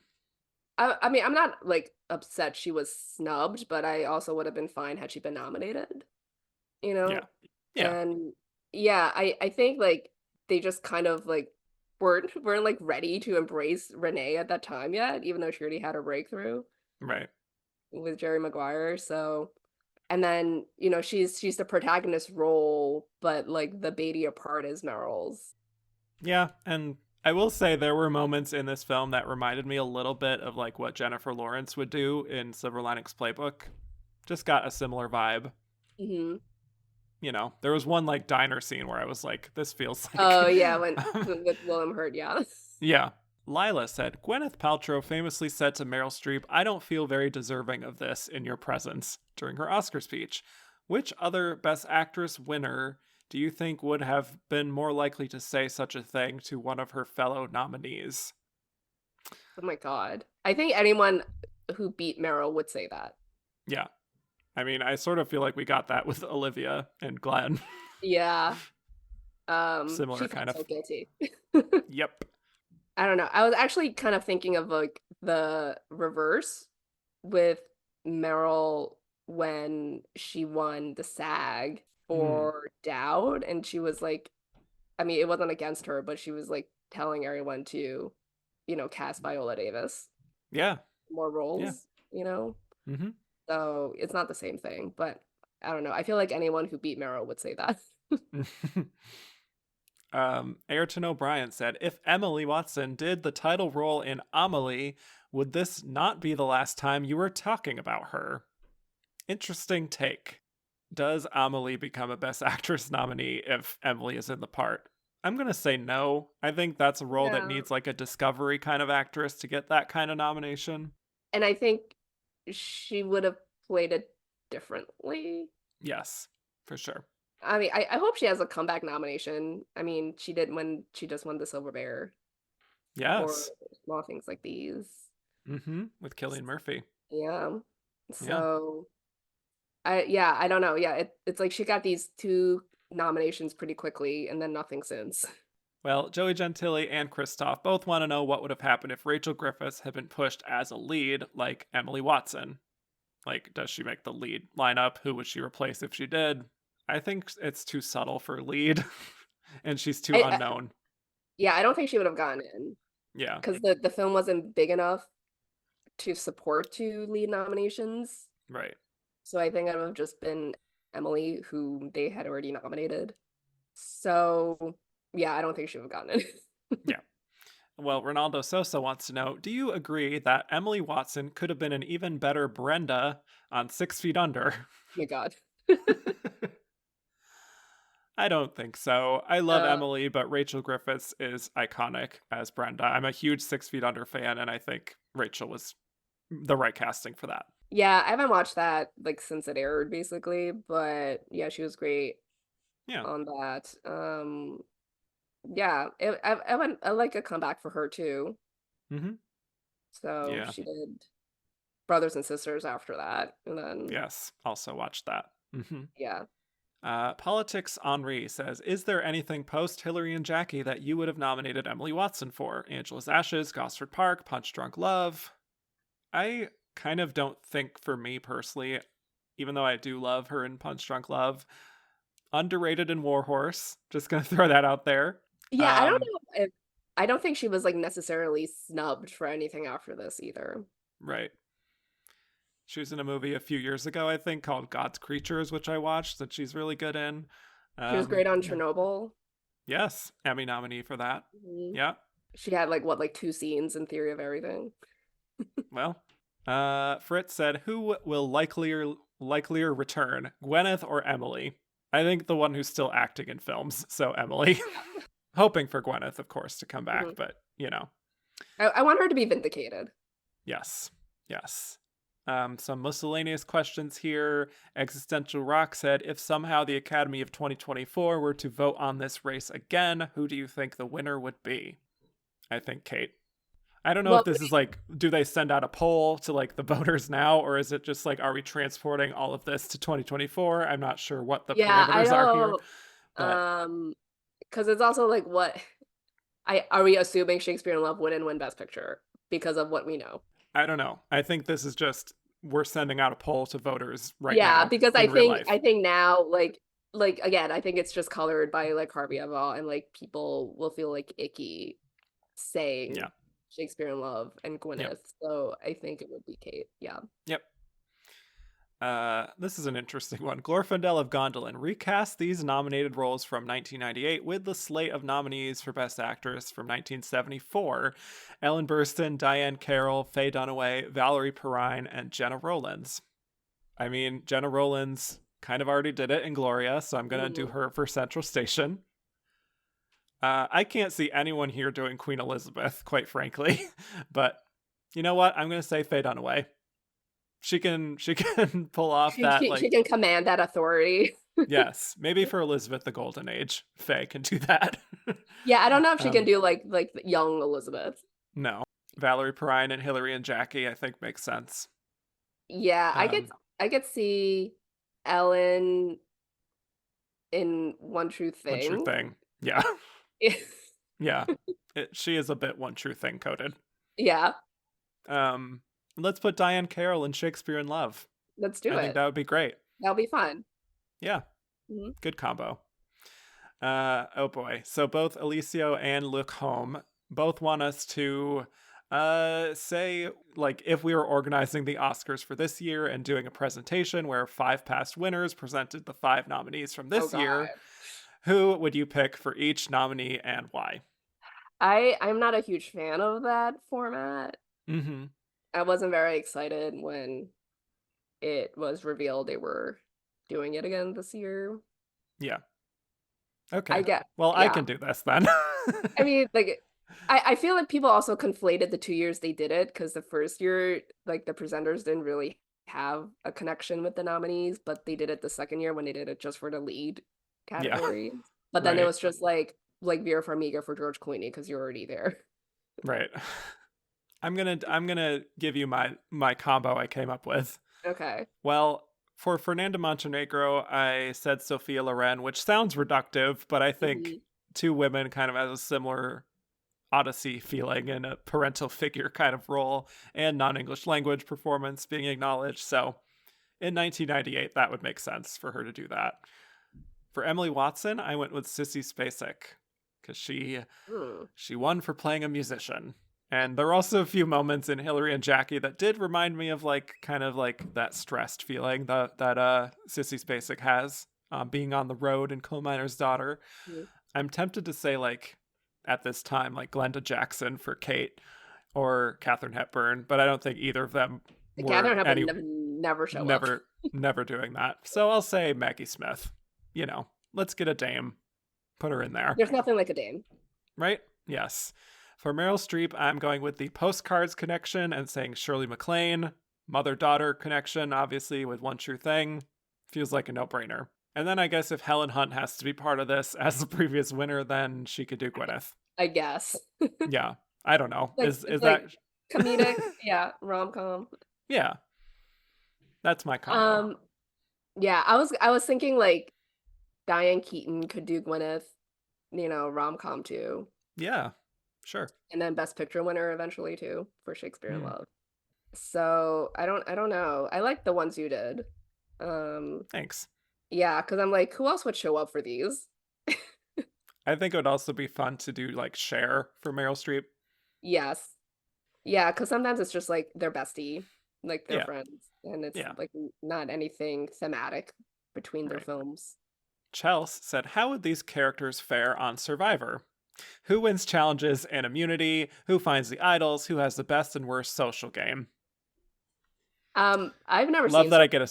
So You've never seen Survivor. I've never seen Survivor. Oh my goodness. But you know why I've never seen it? Why? Because for its second season, because it was a summer hit in 2000. Mm-hmm. And then CBS scheduled it opposite Friends on Thursdays. Oh boy. Yep. So I just never watched it. Yeah. Because not betraying Friends. Out of spite. Yeah. So it's been 24 years. I've never seen Survivor. Okay. Well, I'll take this one then. Not feeling great about Kate from One True Thing on Survivor. I think she's out early. So, yeah, I mean, like, there's like a language barrier for Dora, but sure, I could see her finding idols. I could see her really getting out there and doing her thing. Because she's just like old, would they underestimate her? Is that a thing? I think so. Yeah, I think so. Yeah. Viola, I see her being very social, good at challenges. She probably does really well. Jackie, erratic. I assume, yeah. Like, is this before she gets sick too? I don't know, but would she be one of those people who needs to like quit halfway through? She needs to be like medevaced off the island. Definitely see that, unfortunately. Queen Elizabeth on Survivor. Sure. I could see her thriving. Like, she survived assassination attempts. So, like, she's a survivor. Literally a survivor. Yeah. I think she loses at the end because people are like, well, you have money, so. Yeah, who would get the most votes? I think it's just like this. I think it's Viola. It's like the charm. Yep, exactly. Yeah. That's what you need. Yeah, you need to outwit them, right? Exactly. Right. Very good. I know the tagline. Yes. Okay, speaking of shows, Jeremy Kaplan said 1998 marks the premiere of Sex and the City. If you had to recast the 4 principal roles in that show from this year's Best Actress nominees, who would get each part? This is so random. I love my listeners. I'm also not a big Sex and the City fan. So. Oh boy. Yeah. I know. All the shows Joyce hates. Yeah, all the shows I hate. I just never got into it. So we're recasting the big 4 roles in Sex and the City with these actresses. I guess we're leaving someone out. Who are we leaving out then? Fernanda. I don't know. That feels bad, but like, she's not hanging out with this group. Let's be honest. Yeah. I think Gwyneth Paltrow is Carrie Bradshaw. She feels like the lead. Yeah. Also like the writing tie-in, even though Viola is not like the writer in Shakespeare in Love, Sure. Yeah. Cate Blanchett is Miranda. I don't know. I haven't really watched Sex and the City either, so I don't really have a good beat on these. Meryl Streep can be Samantha. Really play that up.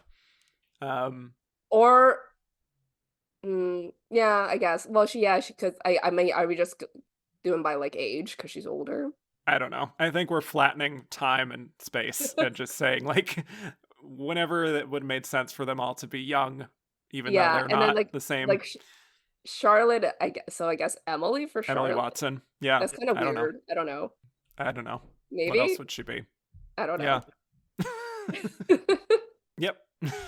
Christopher Perkins said 1998 saw the release of Gus Van Sant's infamous Psycho remake. Which of Ooh, these 5 actresses do you think would have been a Hitchcock muse? Cate Blanchett. yeah. She has the face for it. Yes. Or a Gwyneth in certain roles, I think. He loves Gwyneth a is like, Hitchcock blonde. yeah, Yes. like we said, like a Grace Kelly. Yes.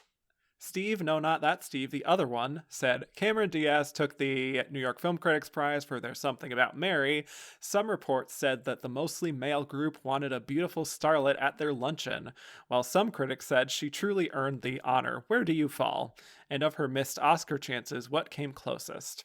I think that was an anecdote in Inside Oscar about like Yes. the rounds of voting Mm-hmm. in New York. I And think this it's an inspired win.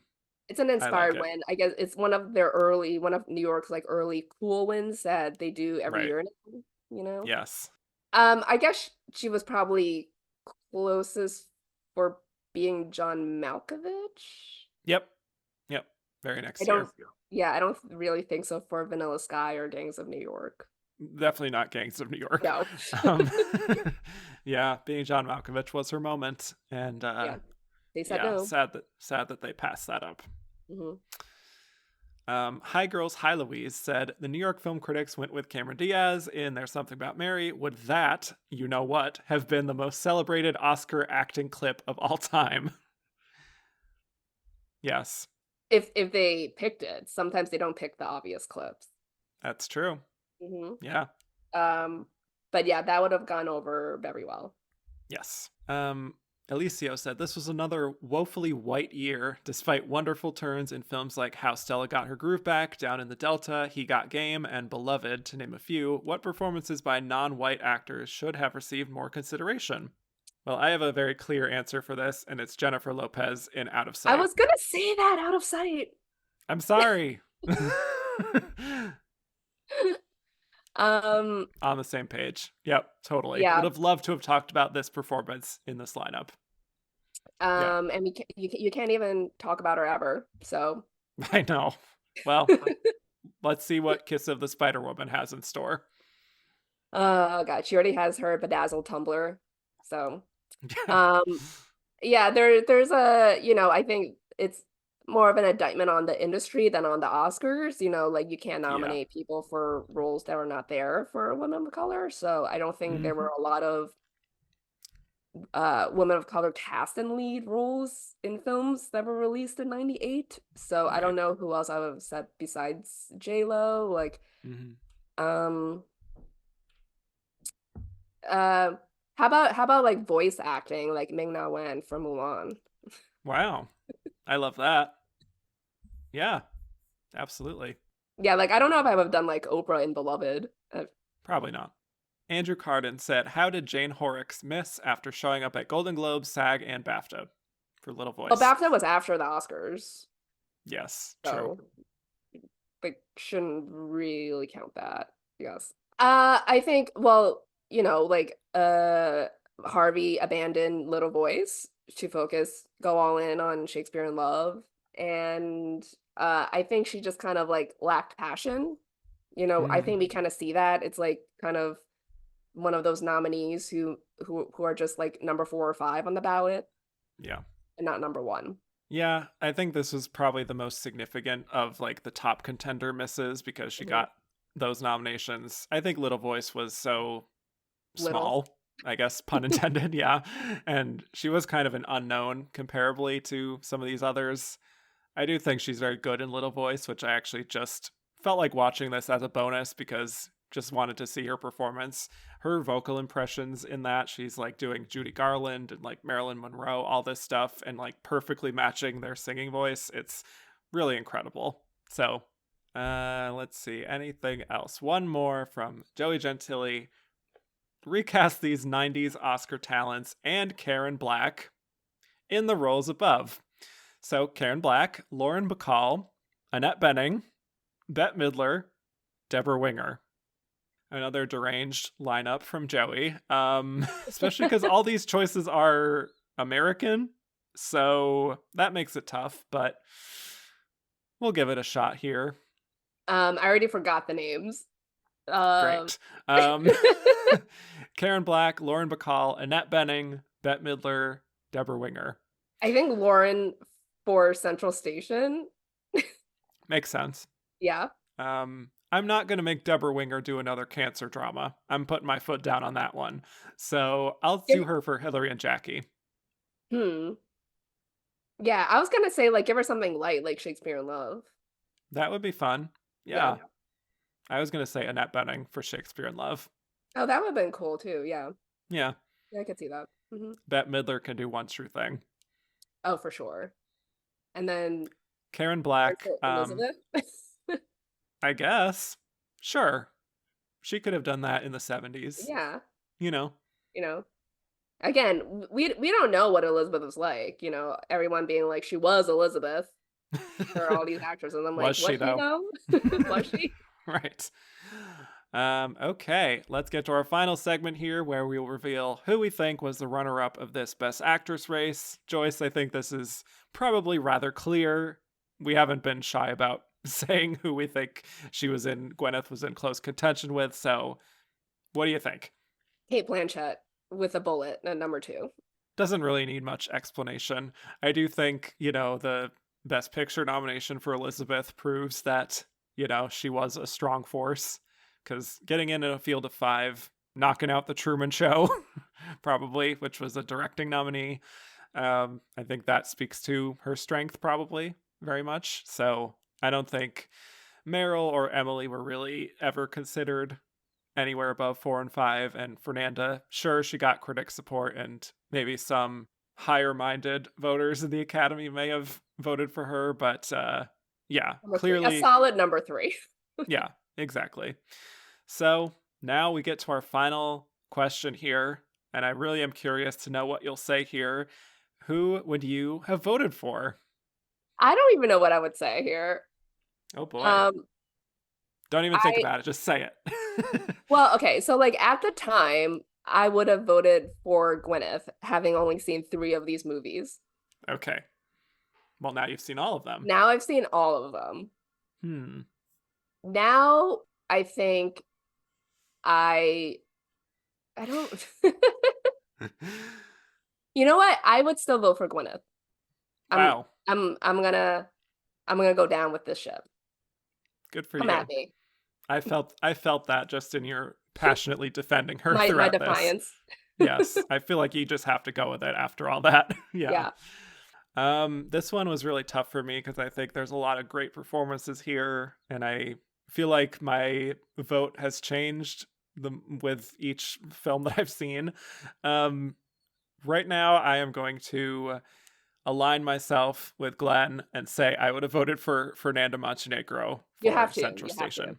I have to, not only as a stan, but also because I just think what she does there is one of those things that is just like kind of transcending the whole idea of just like, putting on a performance. She really does, for me, become that character. And so, yeah, pretty tough choice, because I think Cate is great. I think Emily deserves much more praise than she gets. Obviously, I love Gwyneth too. Meryl, she can sit this one out. I'm fine with her being number 5. But yeah, Fernanda, for me, you've got my vote. So yeah, I was gonna say Fernanda, but I also kind of felt like you were gonna say her too. Fair enough. Okay. Yeah, and again, I think like Gwyneth has been unfairly maligned. And it's not a bad performance or win. So yeah, and I don't even know how I would rank them. Like I think I would have Meryl last. Yeah, I think so. Respectfully. Yeah, respectfully. I might even have Cate 4th. Is that controversial? Spicy. I know neither of us picked her to win, so yeah. Sorry to the Cate stans, but I may pick her down the line. I think she does get better with age. So, yeah. Yeah, I think that's also part of it too. Like, her not winning for this. Like, I think she won rightfully for Blue Jasmine, so I'm okay with her losing for this. Right. You know, I think she's better in Tar. Like, she could have won for I agree. Tar. So this loss doesn't bother me the way it bothers some people. And yeah, like, I think this is also kind of part of her Aviator win too. I think so. Yeah. So So much more to come with Cate. mhm. Thank you so much, Joyce, for doing this. This was a fun little blast down memory lane from 1998. So always love talking Oscars with you. So thank you so Thanks for much. having me. Thanks for picking controversial categories for me I always. always do. Yeah, I know you're gonna come. You're the I'm gonna controversy come in queen, I hot guess. and I'm gonna Yep. defend Gwyneth Paltrow. Yes. So where can people find more of you and your Gwyneth Paltrow stan accounts? I'm at Goop. No. Um, I'm on Twitter. I still have Twitter at Joyce Eng 61. I'm at Gold Derby. So right now we're in the middle of Emmy season. So I don't know how many of your listeners are Emmy fans, because a lot of Hmm. Oscar people are not. So, but Hmm. we're in the midst of that. So, and Chris Rosen and I have like a weekly podcast. So right now we're doing Emmys since Yeah. Oscars is over. But that's where I'm at. Highly recommend following Joyce. And thank you all so much for listening. You can find me at Kevin_Jacobson on all platforms. The show's at Oscar Runner Up on Twitter, Instagram at And the Runner Up is. Rate, review, and subscribe if you haven't already. And if you liked what you heard and want to hear more, go to patreon.com/And the Runner Up is, where you can hear a whole bunch of bonus episodes. Next week, it's time for the season finale, and we'll be breaking down the Best Actress lineup of 1999, where the nominees were Annette Bening in American Beauty, Janet McTeer in Tumbleweeds, Julianne Moore in The End of the Affair, Meryl Streep in Music of the Heart, and Hilary Swank in Boys Don't Cry, with the winner being Hilary Swank. So with that, thanks again, Joyce, and I will bid you all adieu.